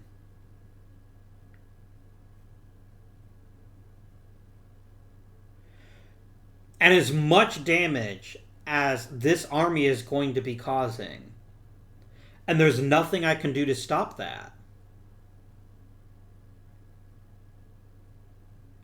I have to let them do it. Because if I don't, they take DC. And DC would just be... it would be utterly soul-crushing. Oh, this is the worst. Is there any good subordinate that could take over if we replaced McDowell? Not really. We've got better generals coming, but they're 2 turns away. And it's going to be a long time before we ever get cavalry. Yeah, Sherman would be a good choice for the Potomac, but alas, I can't do anything about that right now. So the question becomes, how do I stop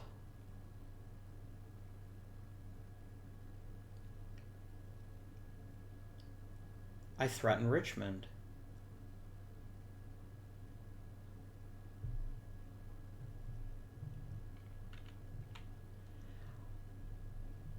Anything you can do, I can do better. I can do anything better than you. If I move my naval force into Norfolk and start pushing out toward Richmond, they're going to have to respect that.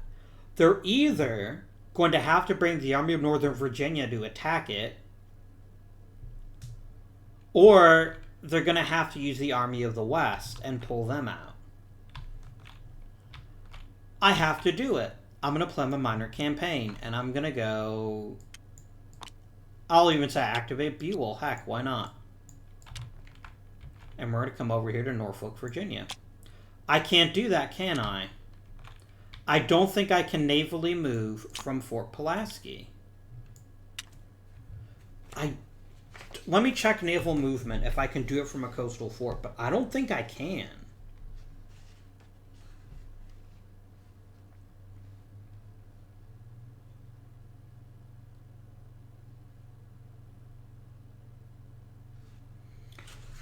I think naval...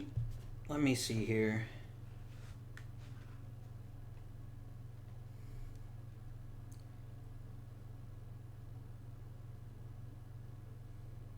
Oh, no, you can go from a coastal fort to any other port or coastal fort. Okay, perfect. That actually had worried me a bit. So, I'm going to take these units, and we're going to come on down here to Norfolk, Virginia.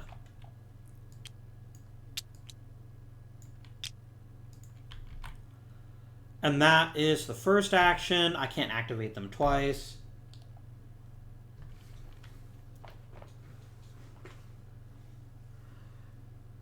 I can intercept on a 1-3 with McDowell, right? No, I think Grant continuing to go through the Cumberland or causing havoc in Tennessee is worthwhile. How many do I have right now? 1, 2, 3, 4, 5, 6, 7, 8, 9, 10, 11, 12. I'm going to start moving them toward the Army of the West, just in case.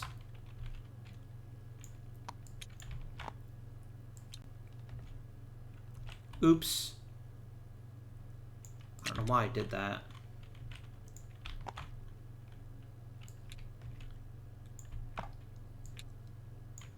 Alright. That is that turn.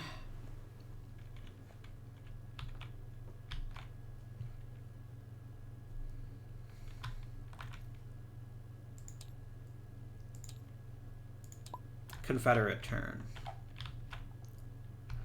So, I look at the situation here. They would get a +6 versus an ungarrisoned fort,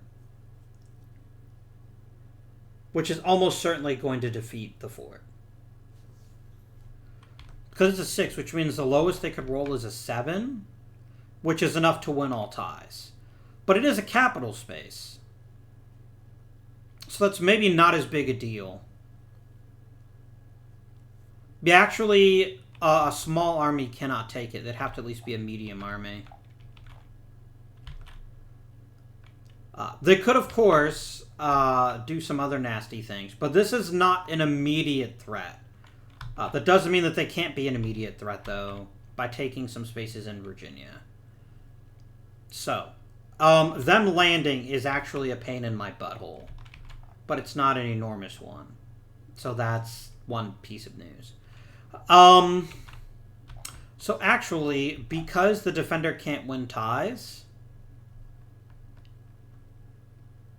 then actually Richmond is totally safe, and my gambit did not pay off. So, we're going to activate good old Joe here, and we're going to cause even more havoc. We're going to go 1, 2, 3, 4, 5, 6. This is now going to start eroding Union will.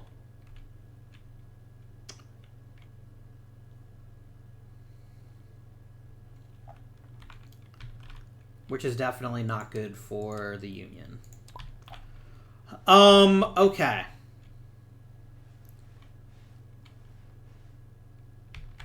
I want to keep you in Norfolk so we can try to get you outfitted as a proper army so we can do the real damage that I want to do. So I'm going to leave you alone.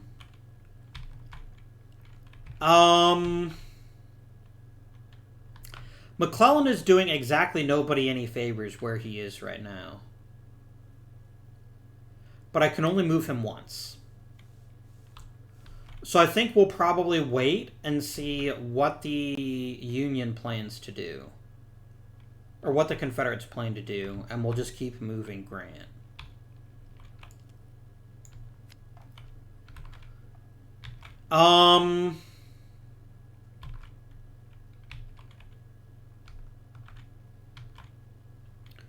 I have more than enough to take Tennessee this turn, right? 1, 2, 3, 4, 5, 6, 7, 8, 9, 10, 11, 12. No, I only have 12.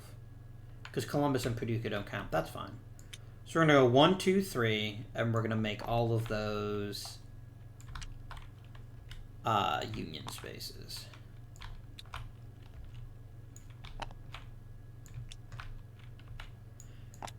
And now all of a sudden, there's something very, very disconcerting to the Allies. To the Confederates. How did I say Allies? The Union could theoretically try to join up with Reynolds. They're 1, 2, 3, 4, 5, 6 spaces away from Richmond. Is that enough for me to stop doing what I've been doing? It's not. Let's play food shortage to activate him again. And we're going to go 1, 2, 3. We're going to put Confederate spaces here.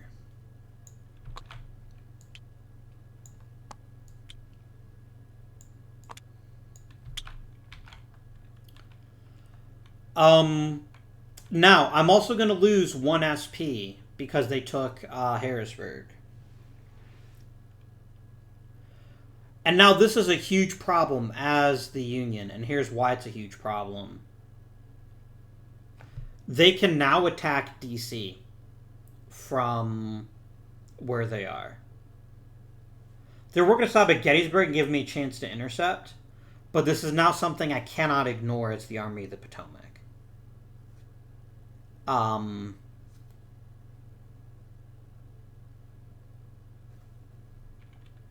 So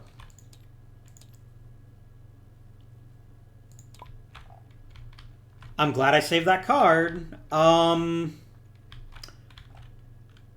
Grant can't get there fast enough.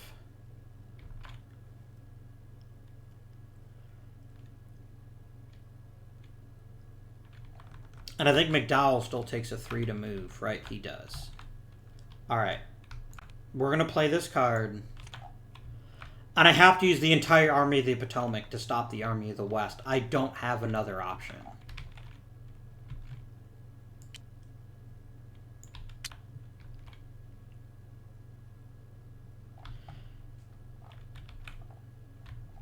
And the thing is, the Army of the West is going to be damn fine at defensive fighting. Like, you can have a great chance to intercept. This is probably going to go poorly. But if I do not stop them... No, they can't intercept onto a fort, which is the one positive sign here. So we're going to go 1. And then we're going to go 2. And we're going to attack the Army of the West. We've got to stop them. This cannot be allowed to continue. Even if we take losses, and we will, we have to stop the Army of the West. This is now the biggest threat. And the really scary thing is... Wait just a doggone minute.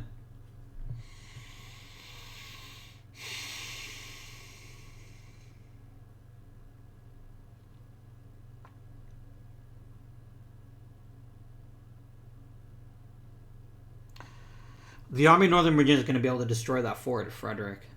And here's the problem. They can keep going after they've taken out a fort. Because forts have 0 SPs, which means, by definition, they can't stop them. So if I move to attack the Army of the West, that's bad news. then there's nothing stopping the Army of Northern Virginia from just flanking around and taking D.C. D.C. cannot fall. Literally any other space can fall, but not D.C.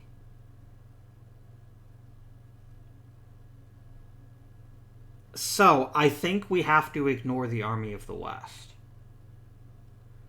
and focus on the real threat, which is the Army of Northern Virginia.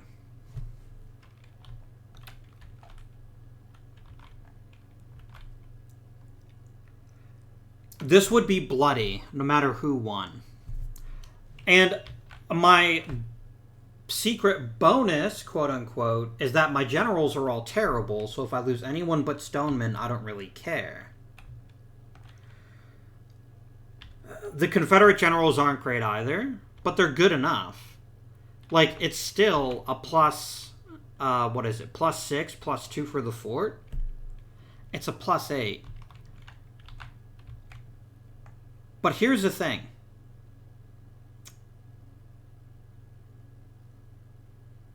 No, I actually can't win the battle. Because the attacker wins unless the defender wins, unless they roll a 10, which they're going to roll a 10. It's a guaranteed loss. I can't help that. Can I? Is there anything I could do?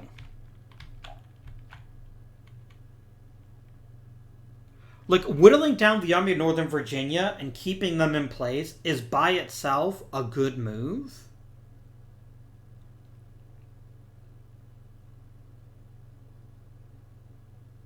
Yeah, even if I can't win the battle, which I don't think I can, because if we attack, I basically have a +1 die modifier. That's it. Which means I'm probably not going to lose a general, probably. And I'm still going to inflict some casualties, but it may not be very much. I need better generals in the Army of the Potomac. But if we don't start eating away at their forces, I just don't see this working out.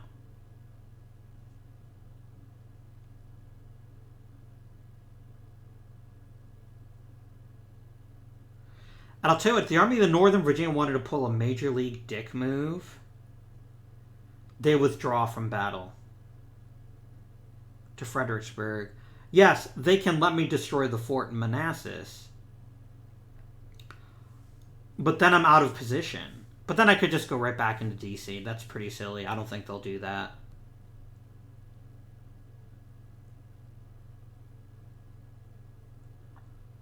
No, because winning the battle would stop my... No, winning that battle would not stop my movement.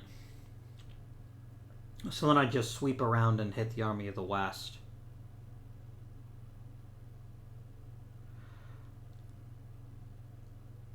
So actually, that's what I could do. I could cut off their supply. Because you can't convert spaces if you're out of supply. And then the Army of the West becomes basically a non-factor. I believe that is accurate. And I know I've checked this several times before, but it never hurts to check several more times. Can you convert spaces if you're not in supply?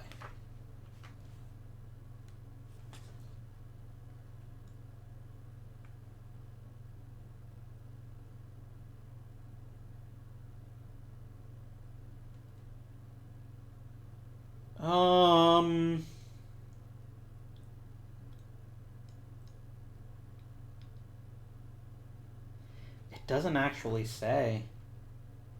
Oh no, here we go. Until 1864 must be in supply. Okay. So, taking Harrisburg basically ends the threat of the Army of the West. And it'll basically force them to pull back. So if I did 1, 2, 3, 4, 5, 6. No, I couldn't get back in time. I can only do 1, 2, 3, 4, 5. So we're going to do 1, 2, 3. I guess I should let them try to intercept if they want to. And there's a lot of incentive for them to actually try to intercept. Because they could do it on a 1-4. Shit, hang on. They could do it on a 1-4. So there's a really high chance that they'd intercept. And most important, that stops my movement. So actually, I can't move the Army of the Potomac. Not until he moves more. So fuck. That's a problem. I'm just gonna hang out, I guess. I still haven't decided what I'm gonna do with this 3 card yet.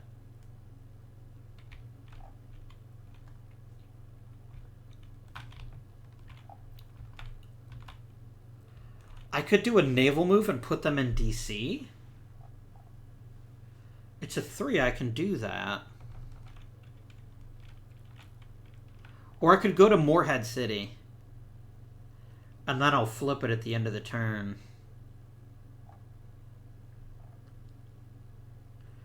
Which will be one less place that they can have things happen. And they're still close enough that I could resupply them by sea to make them a full army. Which is one thing that I want to do very badly. Yeah, I think we go ahead and activate our little mini army here. Because here's the thing, the Confederates should not and would not, I think, piss away the ability, especially because they only ever get to do this once. They're like, no, that's not worth it. Because then I don't have a card, and instead I could use that card to cause more havoc. So, and I think I do it with any 3 OC, correct? A naval movement? Yes, no, maybe so. Yes, no, yes, yes, yes, the parrot. Has to be a 3 OC. Okay. So yeah, we're gonna take these guys, we're gonna head down to Morehead City, and we'll end up flipping that port at the end of the turn. Alright. It is now the Confederacy's turn. They're going to play their last card. Now.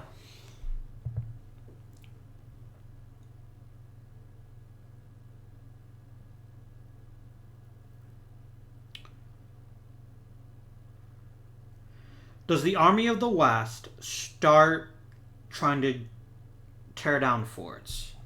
Are they strong enough for that? Debatable. Like, they get a +4 because it's an ungarrisoned fort. Like, if they move into Baltimore, the Army of the Potomac is 1000% going to intercept. They're going to try anyway. And that's fine if they do. Like, they'll do it on a 1-3.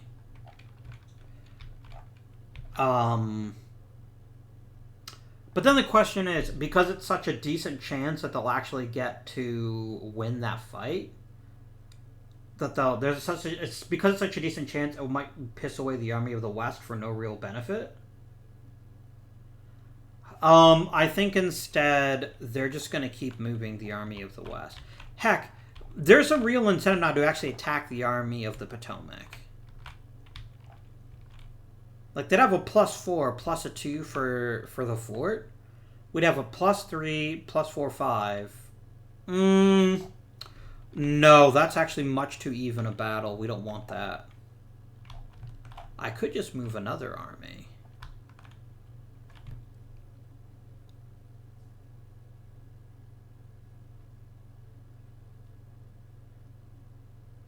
Destroy the fort in St. Louis. Try to build our own fort there.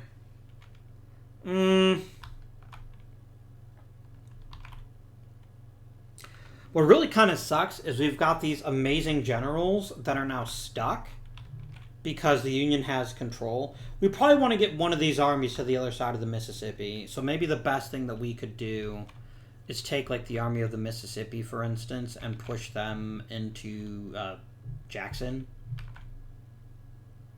I think that's what we'll do. So we'll go 1, 2, 3, 4, 5. He gets picked up.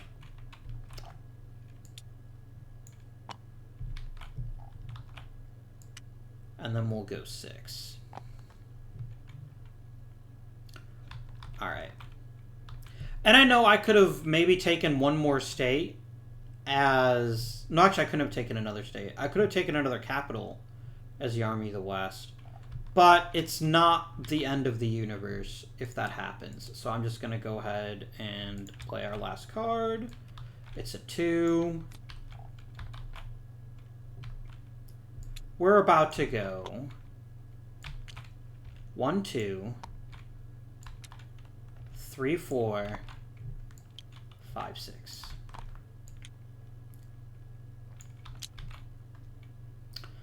Which leaves us with a very fascinating problem at the end of the 1863 summer turn. Because yes, the Confederacy is threatening D.C., but the Army of the Cumberland is threatening Richmond.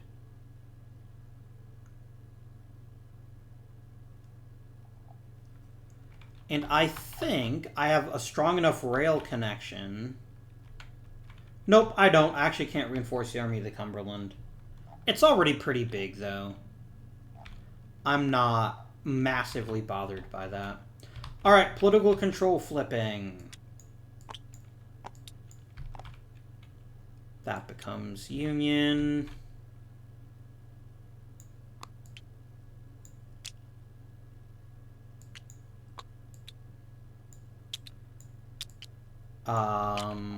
Nothing changes there. When do I take the strategic will penalty? I think I do now. Yeah. So, I'm gonna lose 5 as the Union, and they're gonna gain 5, which means actually lose 8. So it's gonna be 1, 2, 3, 4, 5, 6, 7, 8. And they're actually gonna gain 7. 1, 2, 3, 4, 5, 6, 7. Theirs goes up, mine goes down. To symbolize that they have control of Pennsylvania, I'm also going to get 1 less SP because of their control of Pennsylvania. However, I took Tennessee from the Confederacy. So, if the question is, was it worth it? In my estimation, the answer is a definite yes.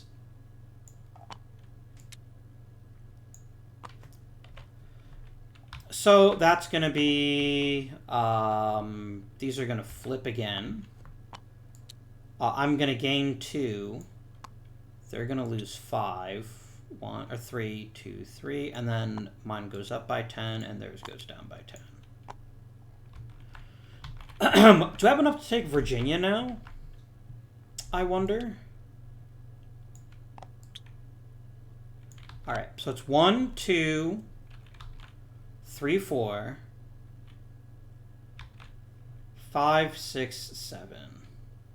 Not even close. We'd need 14, and we'd have to have destroyed Richmond first.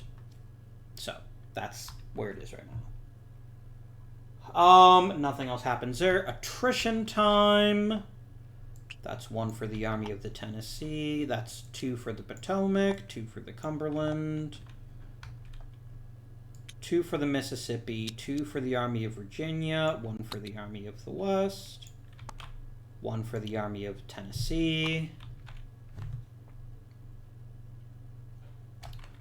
I don't think there's anything else on the board that's strong enough to trigger it. So, we're going to start a new turn, and I will be back shortly. Sorry about the delay, friends. I know for you it was just a couple of seconds, but lots of life things happened. So I am back, and we're going to finish up this episode with the fall of 1863. So, as always, we begin a new turn with reinforcements. Do note, however, because the state of Pennsylvania's capital, Harrisburg, is now controlled by the Confederacy, we're actually going to lose one of our reinforcements. And I can pick any of the reinforcements that I want to. So, beginning with, I'm definitely going to put my 8 in Washington. I definitely want all of them there. I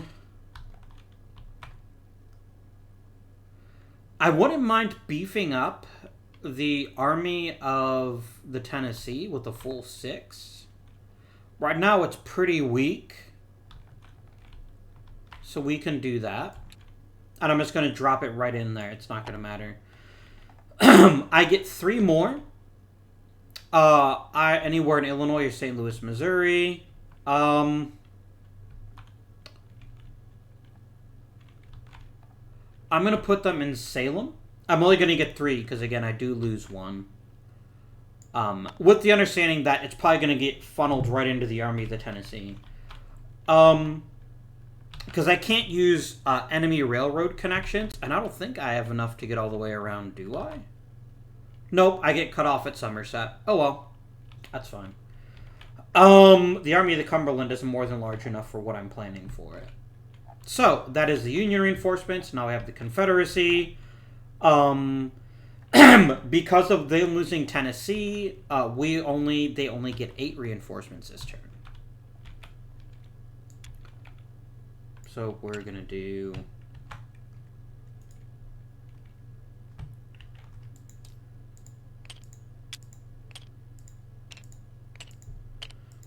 So both sides have a few less units to play with this turn. We are definitely going to want 1 person in Richmond. Just 1 unit drastically changes the likelihood of somebody easily wiping it out. That's 1. That's a very important one, but it is 1. 2, I'm going to drop you in Weldon, North Carolina. 3, I'm going to put you in Kingston. No, I'm going to put you in New Bern. Let's make them earn it, right? If they're going to keep moving. We're going to put 1 in Macon, Georgia. 1 in Selma, Alabama. Let's try to get the Army of the Tennessee up a bit stronger. So I'm going to... That counts as my Arkansas troop. Where did the Army of Mississippi go? Here it is. That's actually Mississippi. So let's get that a little bit bigger. And I've got 1 more unit, and I'm going to go ahead and drop you in St. Augustine. I'm going to roll for blockades now. North Atlantic is a success. But they can only place them in Wilmington. That's the only legal spot. And once that gets taken... they cannot pass the blockade unless they retake it. South Atlantic, they fail. That's a -2 to their strategic will. East Gulf, success. We're going to give them a unit here in St. Mark's. Oh, yes, that is a railroad connection. I was just checking. And they also... No, they fail. No, they succeed. Yeah. They do succeed. So we're going to put you in Mobile, Alabama. How did you get there? No. You can't go there. Yeah. We can't place people directly in forts. We'd have to actually move them there. I think you start the game there, don't you? Yeah, you do. Okay.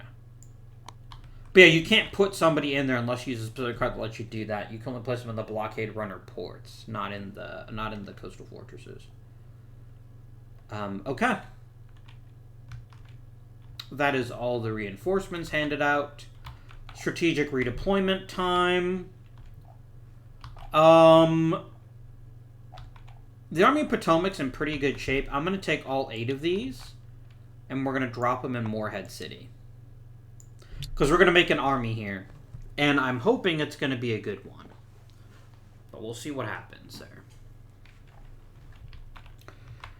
And then there really aren't any other units that I'd want to move. Oh, no, yes, there are. Yeah, let's make the Army of the Tennessee a bit tougher.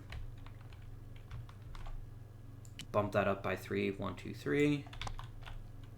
And then those get removed from the board. Okay. That's less than 15. They've only got 7 for the Confederacy.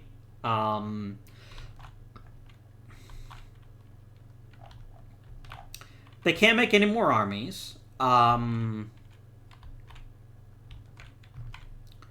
Making the Army of the Tennessee a bit more robust is definitely a worthwhile goal.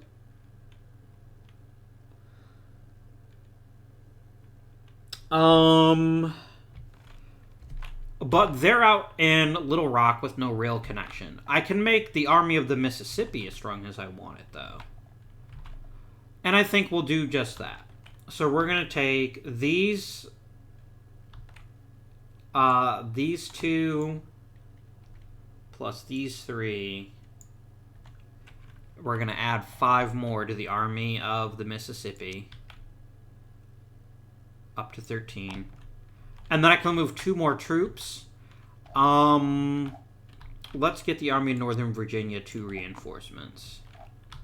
Through New Bern and Wilmington. No, not New Bern. Wilmington and Kingston. There we go. Railroad movements are done. There are no new generals this turn. Kind of a quiet turn for that. So we deal out the cards.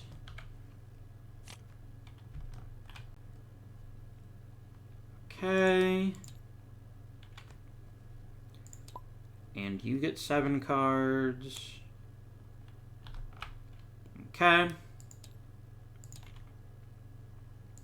Did you get a campaign? You did not, which means the Confederacy is going first. Or the Union's going first. I know the difference. What are you? Wilson's Raid. No, that doesn't help. Empty haversacks. I can cancel that. That's pretty good.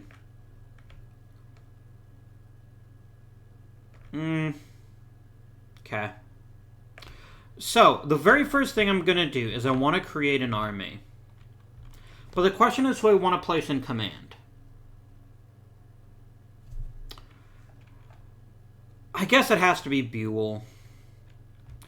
I don't really have an alternative to having Buell there.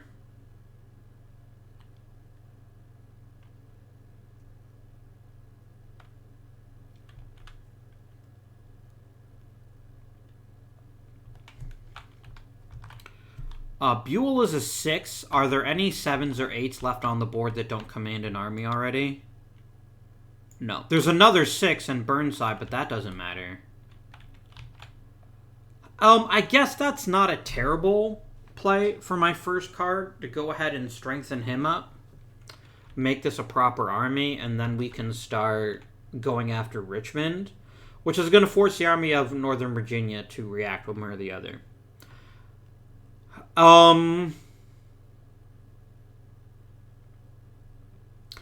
Here is the thing, though. The Army of Northern Virginia is probably willing to trade Richmond for DC.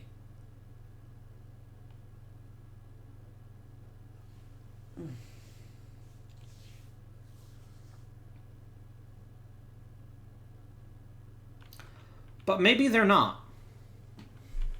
So as the Union player, I have to ask myself, what would I like to do more than anything right now? Is the answer take Virginia? I can't take Virginia until Richmond falls. That's just how the game works. You cannot have Virginia. You can't have any state where there's an intact, a thing. Yeah. Now, here's the thing. If I put Buell in charge, I have to use a 3 to move him. And I've only got 1 3 in my hand. And if I do that, then I can't move the Army of the Potomac. If I put Reynolds in command of the army, it would cost me 4 strategic will, which would mean it actually cost me 7. Because I'm at the positive end right now. But that also would then put Reynolds, in charge of the army, which is probably a better fit. Because it'll give me a lot more maneuverability. Still not huge amounts of maneuverability, obviously. But it'll give me the choice. I do like this card.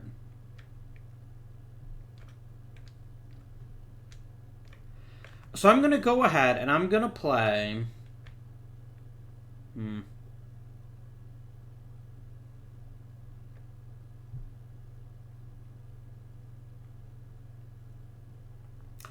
I really wish I could play this card, but I can't. I'm going to go ahead and play this card to create an army. And we're going to make the army of the Missouri on the Atlantic coast. Because why not?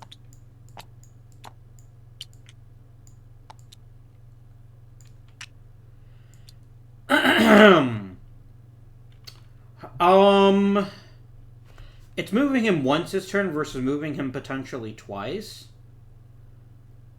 Moving him once... No, I do want to move him twice. So actually I'm going to put Reynolds in charge, even though it's going to hurt. It's going to hurt eventually anyway. So it's going to cost me 8 strategic will. It's going to basically cost me 2 plus 3... No, it's going to cost me 7. 2 plus 3 plus 2. So yeah. It's worth it. So it's basically... I get dinged once for Buell, and then I get dinged once for Hancock. Or not for... And then I get 1 because there's someone else on the board like Burnside that thinks he should be in command. But it's worth the price to have someone that I can activate twice for the rest of this turn.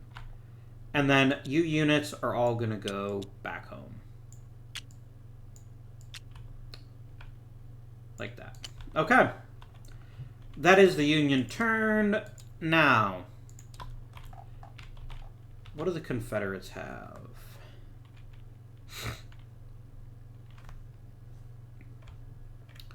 Reduce strategic will. The space isn't vacant, so I can't do that.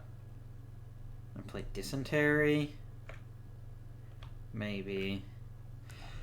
There's not a lot of great events to play here, to be honest with you. So the question is, what would the Confederates most like to do? And the answer is pretty obvious, right? It's attack DC this turn.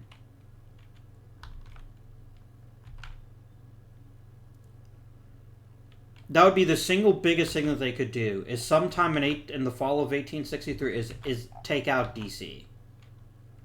The question is, could they do that?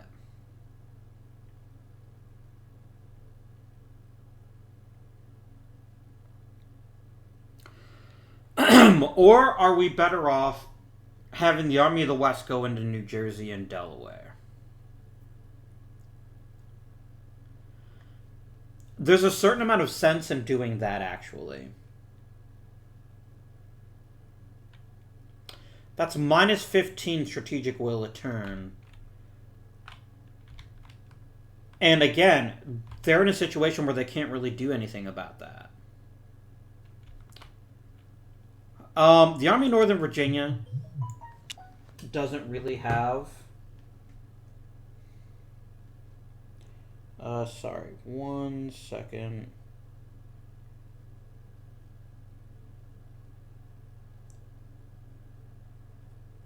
Sorry about that. It's been a day already. Okay. I'm gonna change that so it doesn't interrupt. Okay.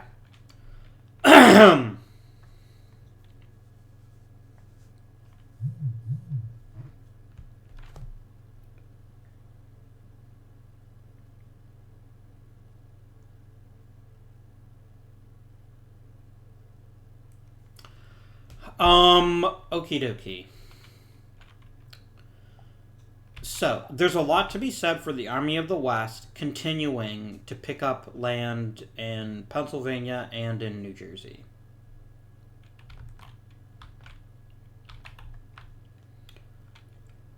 The question is, can the Confederacy afford to ignore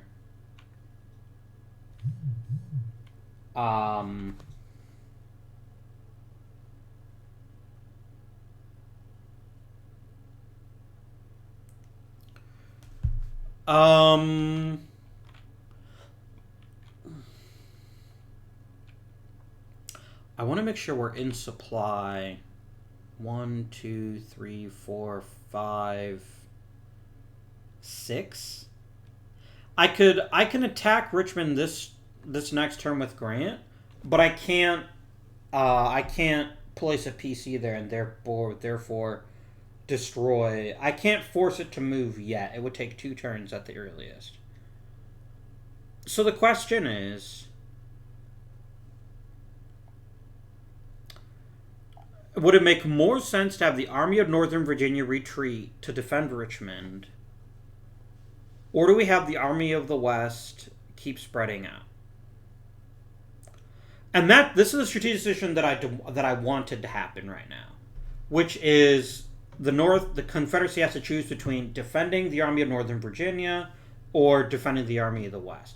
As soon as they make a choice, we can make the counter choice and cause a fair bit of chaos.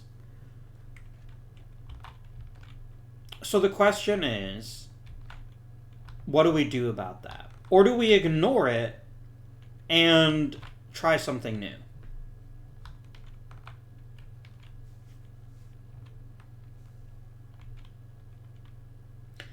I could start trying to get the Army of the Mississippi to move in the direction of the new Army of the Missouri.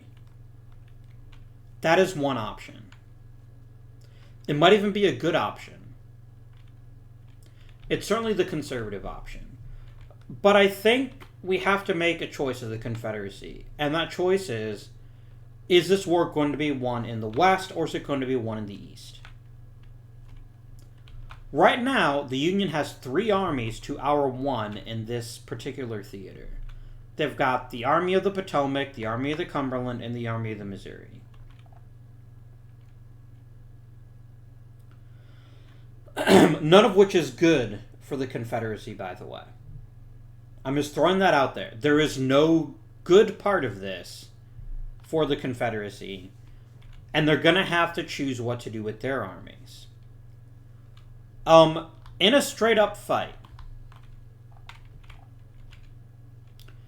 the Army of the West would be rocking a +4 versus the Army of the Potomac rocking a +2.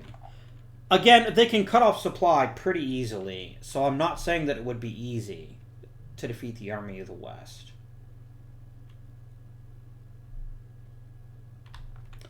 Here is the ultimate question the Confederate player has to be able to answer right this moment. Is it worth losing Richmond to take out Washington, D.C.? If the answer to that question is an emphatic yes, then the Army of Northern Virginia stays where it is, and the Army of the West tries to go after D.C. If the answer to the question is no, if losing Richmond would be so catastrophic that the Army of Northern Virginia wouldn't be able to recover, then I have to send the Army of Northern Virginia south to Richmond, leaving the fort open to be destroyed at a later time. The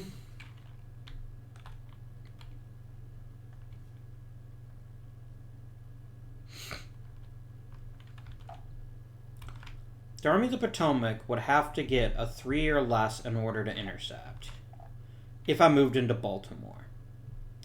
If they did that, they'd have an additional +2. That's kind of not ideal.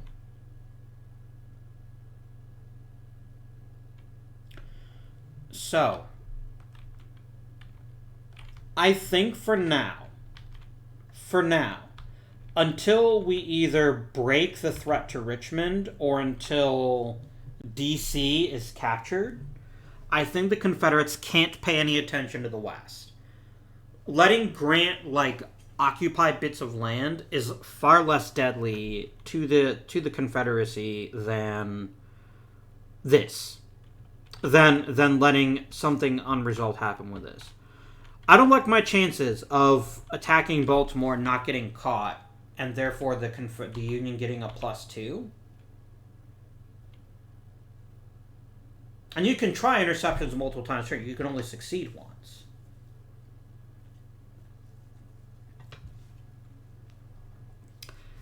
And the thing is, I have lots of cards to move units, which the Union, as far as I know, probably won't.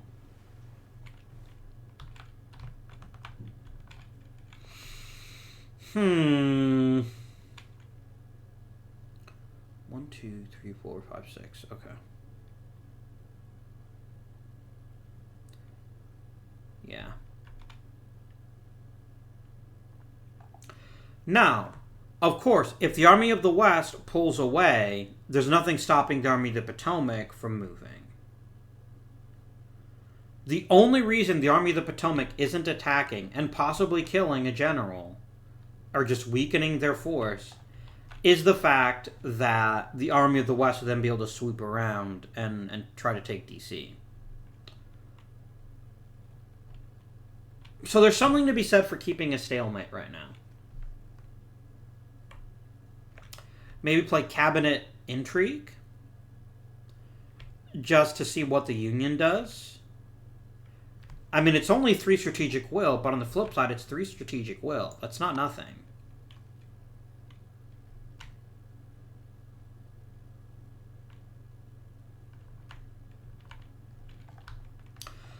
Confederate strategic will is really low right now. And here's the truth of the matter. The Union can absorb losing DC much better than I can lose than the Confederacy can absorb losing Richmond. If we do not move the Army of Northern Virginia, we will lose Richmond. It's not even up for debate. So even if it hangs the Army of the West out to dry, I think we go ahead and we move the Army of Northern Virginia. We're going to play this Wilson's Creek card because it's not that great. And we're going to go 1, 2, 3. And we're going to pick him up.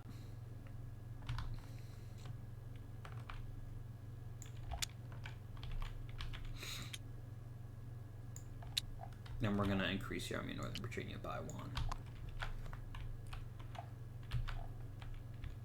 Grant alone is certainly not going to be able to do much about that. So that's fine as it is. Alright. Union time. Now, we have a possibility here. Destroying the fortress at Manassas,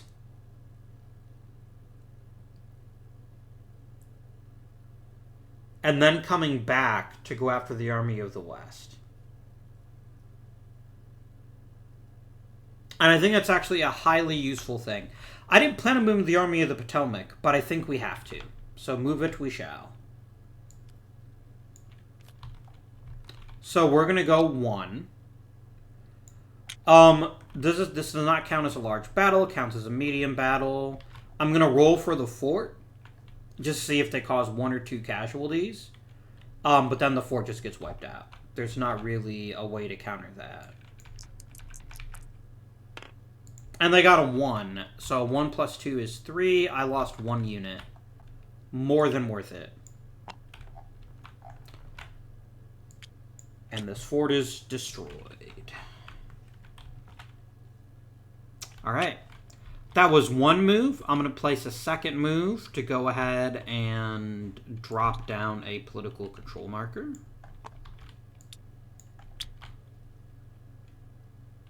Then I'm going to go 3.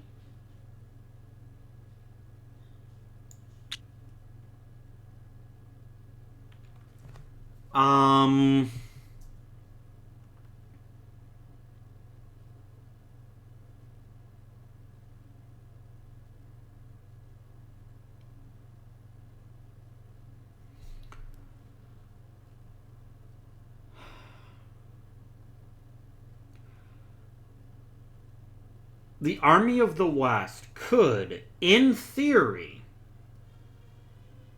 intercept if I go to Gettysburg.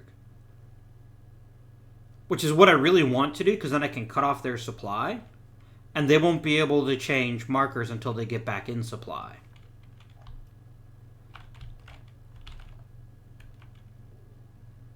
And it is... They have a decent chance of intercepting. It would be a 1 on a 1 to 4. And they'd honestly rather attack and force them back. That's actually what they'd prefer. Or at the very least, bludgeoning them some. So we're going to go 4. You can't intercept onto an enemy fort. And then 5. And battle is joined. So the Army of the Potomac is going to be rocking a 1, 2, a +2 to attack. The Army of the West is going to be a 1, 2, 3, 4. Plus, because his level is higher, he actually loses 1. So it's actually going to be a +1. The point of this battle, though, is to bludgeon the Army of the West. It's not even necessarily to win the battle. And it's still a medium battle. So, it's going to be a net +1 for the Union, and it's going to be a net +4 for the Confederates. Let's roll that beautiful bean footage.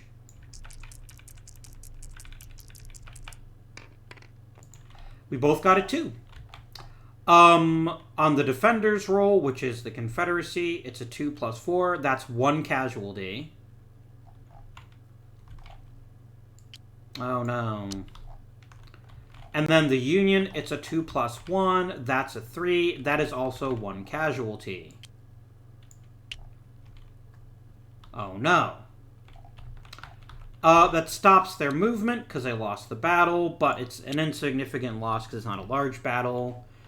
And now anywhere the Army of the West goes, other than to the east, is going to provoke an interception attempt by the Army of the Potomac. And they're actually pretty damn good at defense. So, that concludes the Confederate turn.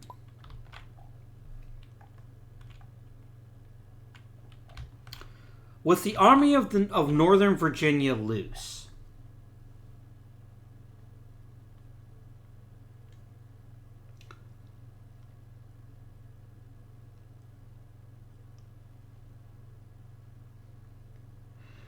there is something to be said for them attacking Grant and the Army of the Cumberland. Because they don't have cavalry.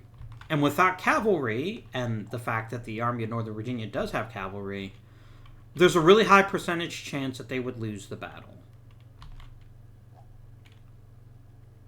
Because we lost Pleasanton a long time ago as the Union.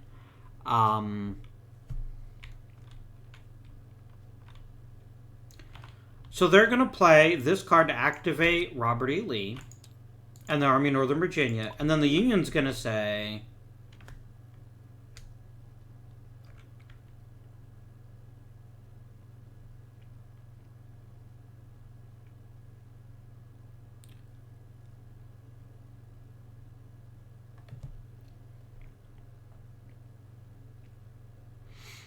let me see something here.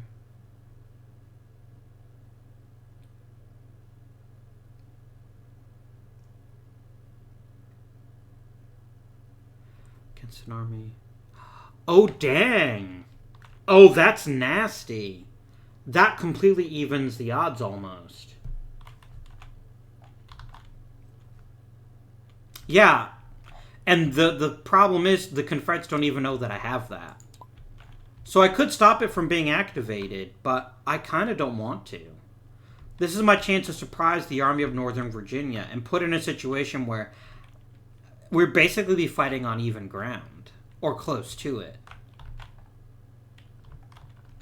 It would not be quite a large battle, it would still be considered medium. But yeah. So they're going to go 1, 2, 3... I could intercept. I'd have a 1 in 3 chance of doing that, and I'd get a +2 for the die roll. So I'm going to say, yeah, I will intercept. I'm going to try anyway. I failed. And they're like, mwahahaha. And then I go, oh, hey, Confederate player. Like, yes. Detached cavalry. I had secret cavalry you didn't know about. So, number 1, his offensive rating was reduced by 2. The cavalry general can't die, but more importantly, his battle ratings can't be used either. This gives the Army of Northern Virginia a +2. Whereas the Union has a +3.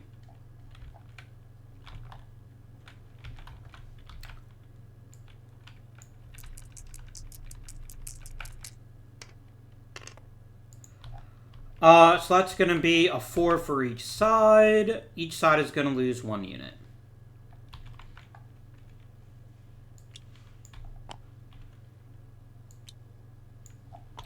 And more importantly, his movement stops because he lost the battle.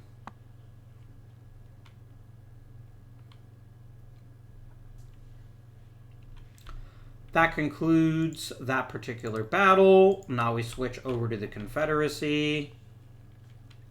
I'm going to play Southern Religious Revival to activate Grant. And we're going to go 1, 2,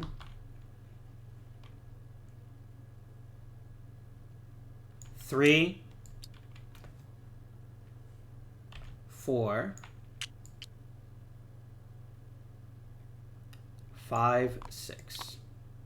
And why did I do that, you may be asking? I just cut off his supply. The Army of the West can no longer convert units, and I get a +2 if I attack them. So that's why I did that. Confederates' turn.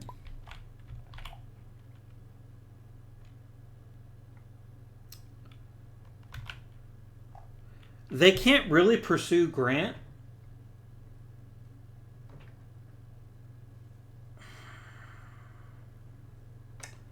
Can they?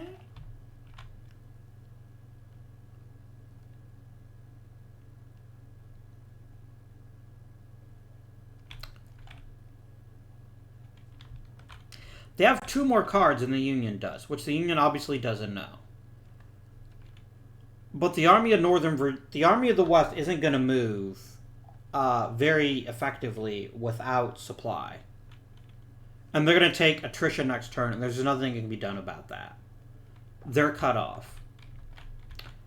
Go 1, 2, 3, 4. Roll to intercept. They'll have their cavalry back again.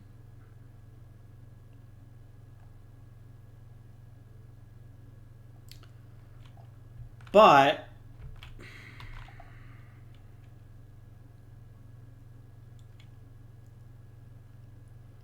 do they ignore the Army of the Cumberland? There's some argument to be said that the answer to that question should be yes.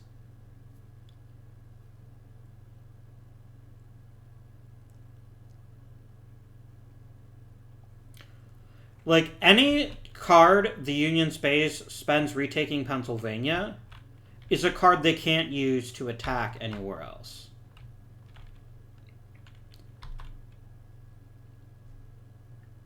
Oh, they'll play Dysentery to activate Lee. The question is, what do they do with Lee? So there's a couple of options here. One, we go face the Army of the Missouri.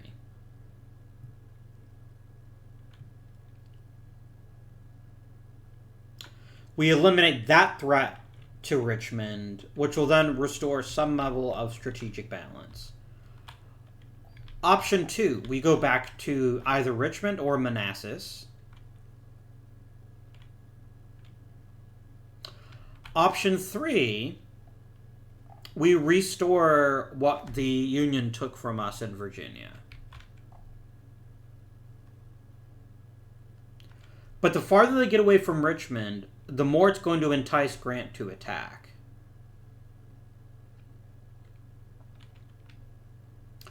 So maybe that's not terribly smart. And here's the overriding concern. I cannot lose Richmond. The farther the Army of Northern Virginia gets away from Richmond, the higher the probability that Grant's superior mobility can be used to circle back around and take Richmond. That is not something I can afford as the Confederacy. I can't afford to lose Richmond. So the question then becomes, do I take Manassas back and hope that Grant spends a turn recovering Pennsylvania, or maybe even 2? Shoot, he could attack the Army of the West and do some pretty nasty damage to it, because he's going to get a +2 since they're out of supply. He's got options, and he's definitely going to want to end the turn in Union territory so that he can cause havoc. They already played the Dysentery card. So I think they go back to Richmond. 1, 2... They could go 1, 2, 3, 4, 5, 6. They'll do that. They'll remove that from Lynchburg and end their turn. Because the thing is, they only get 3 more cards to play. Does the Union. So Alright, we're going to play Admiral Foote. And we're going to activate the Army of the Missouri. So, 10 to 1 odds, instant victory. That's 2. 3, 4. 10 to 1 odds, instant victory. And the Confederacy is going to lose 3 strategic will. I need to see if the Union gains 3 strategic will if they destroy a resource base. Yeah, the Union gains it. So that's going to be a +3 for the Union, which is going to turn out to be a +5. And for the Confederacy, it's just a -3. 2, 3. And I need to drop a big old nuked space on there.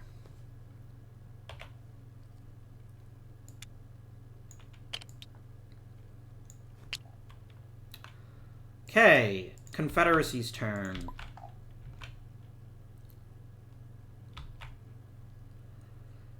If I'm the Confederacy, I'm not going to move the Army of Northern Virginia until I know the Union can't react to it. So I'm going to find something else productive to do with my turn. We can't retake Tennessee. But we can move the Army of the Mississippi over. That is the thing we can do.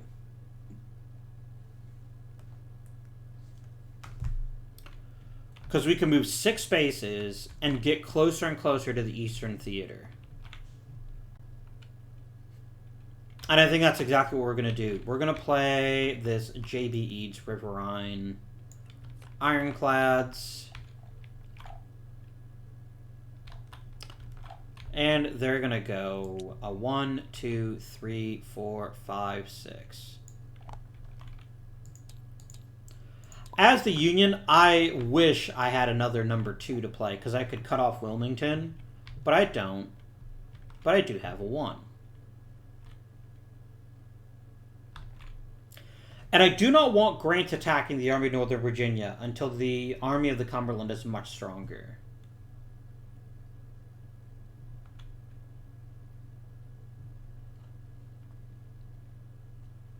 So he's going to play this card here. He's going to go 1, 2, 3, 4, 5, 6. And we're going to put you there.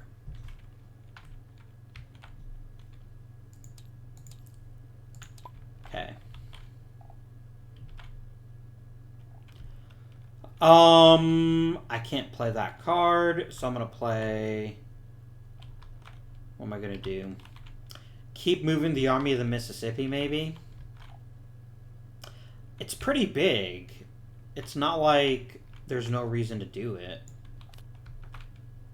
So we're going to go a 1, 2, 3, 4, 5, 6.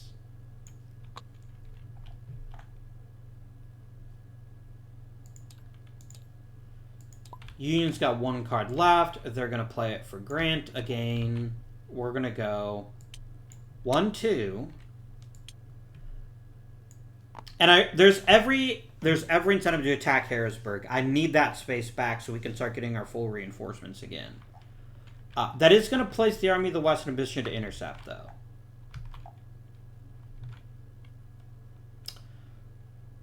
And they're already at a 4 on defense. That would give them a +2 for a 6. And it would just be a +1 for Grant. Which does mean they might lose a general. And they're already kind of weak. But maybe that's okay. But then Grant would get a +2 because he's attacking an army that's not in supply. Can armies not in supply even intercept? Maybe it's not even a thing that they can do. No, it's any force but a general, and there's no requirement that you have to have supply.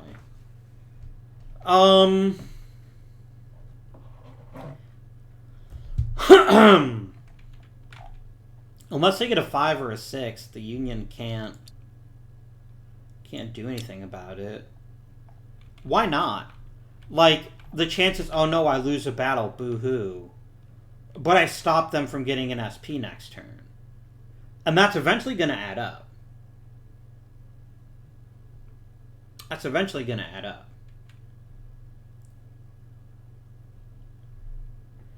And here's the other thing, actually. This is so important that I didn't think of that.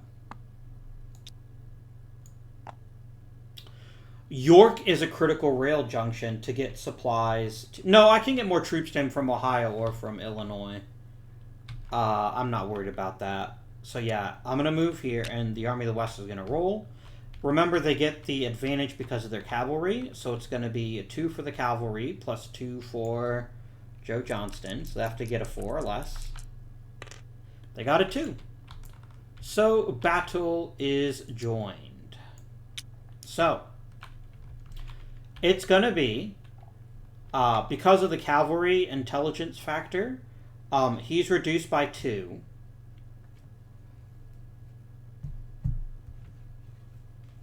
Is that right? Or does cavalry intelligence... I have to remember exactly how cavalry intelligence works. Let's see. It's army versus army battles.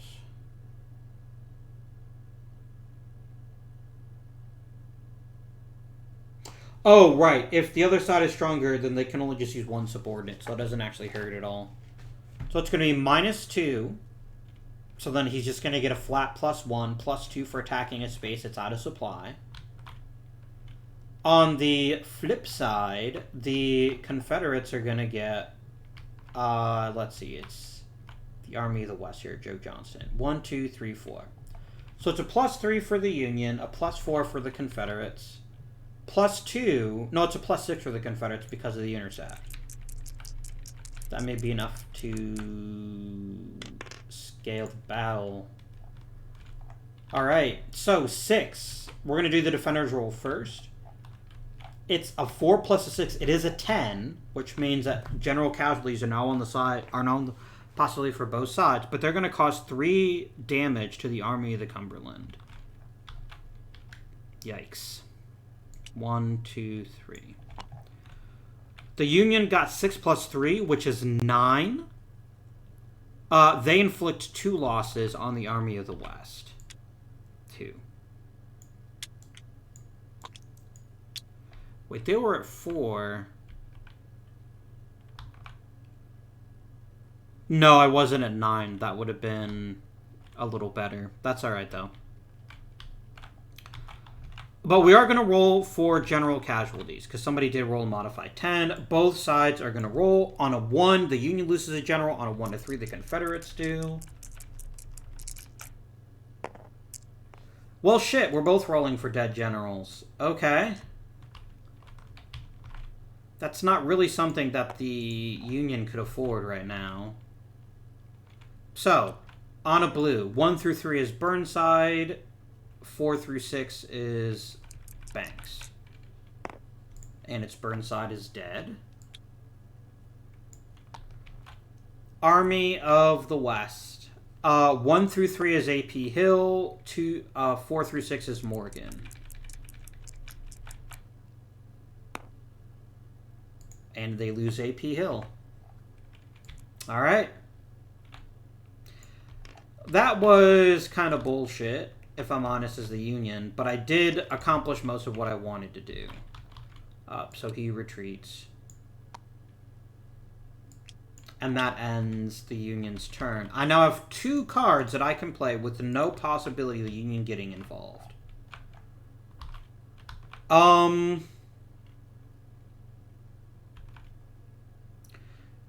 The Army of the West can't flip spaces. They can't get reinforced. They're basically screwed next turn. And there's nothing that can be done about it. It is what it is. It was worth it, what happened. So the Army of the West, thank you for your service, but there's really nothing they can do. Like, even if they try to go to, say, like, Chambersburg, they'd have a decent chance of torching the fort at Harper's Ferry. But they have to get all the way back to Strasbourg in order to get back in supply. Is that worth it? I'm not sure. And the fort itself would actually cause damage to the Army of the West. That might be pretty bad. I think they sit tight. I don't think there's any point in moving them. I definitely want the Army of the Mississippi to be able to deal maybe with the Army of Missouri. Can they get there in one turn? 1, 2, 3, 4, 5, 6. If they got close enough, they'd attempt an intercept.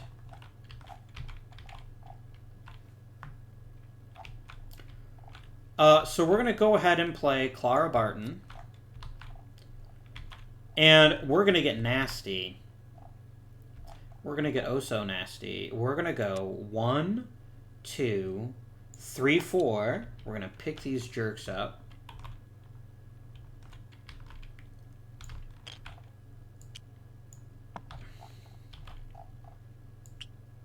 Not you. You're stuck. 5, 6. And then finally, the Confederates could just cost 3 strategic will loss to them. But this is honestly a unique...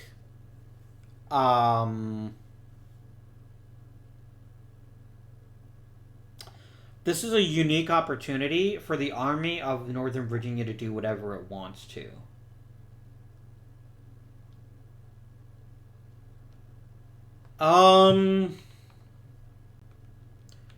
The question is, what do they want to do?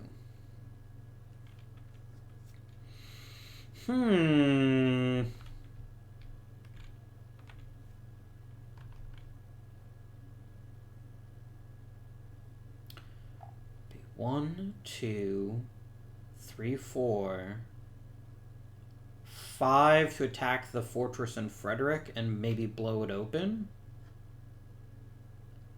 The Army of the Potomac could intercept, though. And that's going to be a +3. It's going to be, sorry, it's going to be, yeah, it's going to be a 1 in 3. It's going to be basically a 50-50 shot that they intercept. If they do, the Army of Northern Virginia is going to be in a world of pain. Because it would be a +4 minimum. It could cost the Union a general, but they're really good at defense. Admittedly, yeah,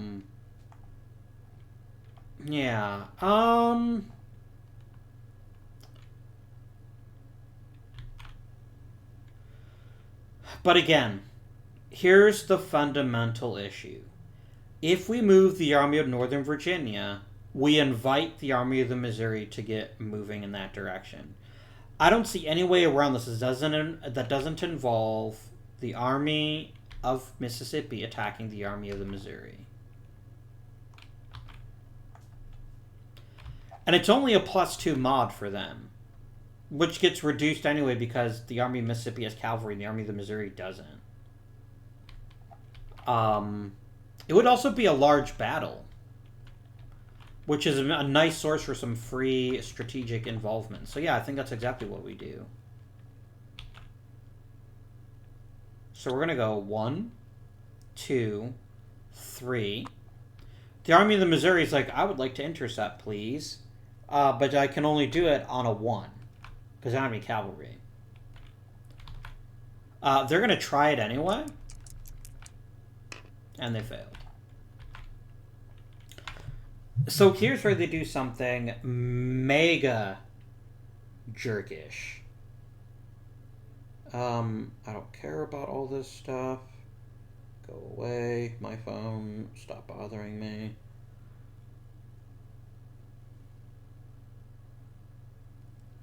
Yeah, this could be super bad for them. I love the idea. So, we're then going to go... Let's see, I started... Where again? I think I was in Florence, right? Oh, that's a neat feature. Rewind it. No, no, no, no, no. Don't do that.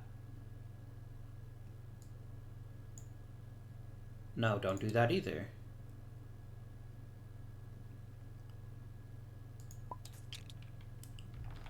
I'm just trying to figure out where I started. Okay, that's where I started. Alright. I'm not going to change the die roll because I already rolled it. So it's going to be 1, 2, 3. They tried to intercept and they failed. I could just attack them now, or I could go 4, 5.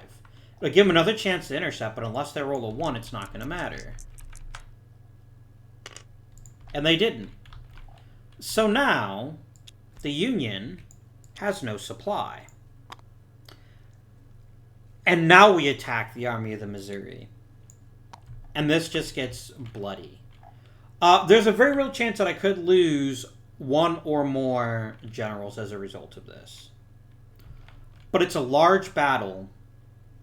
And if we win it, they can retreat, which is fine. But they're also going to lose another SP if they retreat to an enemy space. Or does this have to be an enemy space? Let me double check that here. I think if they retreat to a space where they go through enemy territory, they actually lose another SP. Yeah, they would. Okay. So, it's fighting time. The Army of the Missouri is getting countered by the cavalry, which means it's a +1. It's 15 to 10, so there's no big thing there. But on the Confederate side, it's 1, 2, 3, 4, 5. +2, it's a +7. So it's a +1 versus a +7. So, the Union is the defender. It's a large battle, mind. The defender got a 4. That is 3 losses to the Army of Mississippi. 1, 2, 3. However, the Confederates got more than that. They got the max result, which is 5 casualties. 1, 2, 3, 4, 5. Plus, they're going to lose another one for the retreat. They're going to want to retreat toward Strickland Depot, I think, so that they can try to get some reinforcements, or at least leave, if they can. Plus, both sides are going to roll for a general casualty.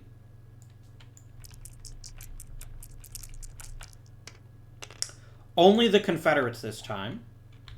They are going to lose one. Let's quickly adjust strategic will. It's going to be a +5 for the Confederacy, because of change of fortune. That's 1, 2, 3, 4, 5. And it's going to be down 8? Yeah. So 1, 2, 3, 4, 5, 6, 7, 8. Down. Plus, you're going to lose 5 more strategic will at the end of this turn, no matter what happens. So that's pretty exciting news. But we do need to see which general gets killed. And unfortunately, there's a 50-50 chance that general is going to be Stonewall Jackson. So 1 through 3, it's Jackson. 4 through 6, it's Wheeler. Stonewall Jackson is dead. Which, of course, makes the Army of the Mississippi way less intimidating. But that is the final battle card. So, we're going to check political control. Strickland Depot does become... No, they can't because they're out of supply. So that doesn't change. Nothing changes here. Nothing changes here or here. Where'd the Army of the Potomac go? What the fuck? Oh, it got... For some reason, it went under the fort. There you go. So, no political control changes hands. Let's do some attrition. 2 for the Army of Tennessee. 2 for the Army of the Potomac. 1 for each of these. 2 for the Army of Missouri, 2 for the Army of Northern Virginia, 1 for the Army of Tennessee, none for the Army of the West. No states have changed hands. Virginia's getting close, but until Richmond falls, it's not even possible, so I'm not even bothering to check.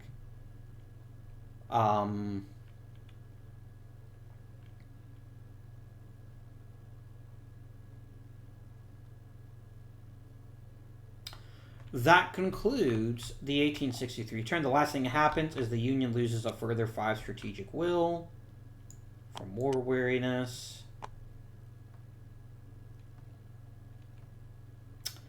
And next turn, things are going to open up a bit. That's going to conclude this episode. I hope you guys are enjoying For the People. It's looking okay for the Union, but they're way behind schedule on taking states. Like, super far behind schedule. And a lot of that is just the bad luck that we've had. Our generals just haven't been that good, and the ones that are good, we tend to lose. Yeah, I'm not looking forward to how things are going to work going forward. But we do have the Confederacy over a barrel. They cannot afford to sacrifice 27 strategic will by losing their capital and the resource space being destroyed. And the damage we have done this turn so far is permanent. They're never coming back from that, which is fine. We need to start taking more states as the Union if we're really going to make a difference. And we really need control of the Mississippi. So I hope we are able to take St. Philip and Jackson in the very near future. But that's all going to be for next episode. Thank you very much for watching. And until next time, this has been Avindian. And I bid you good day.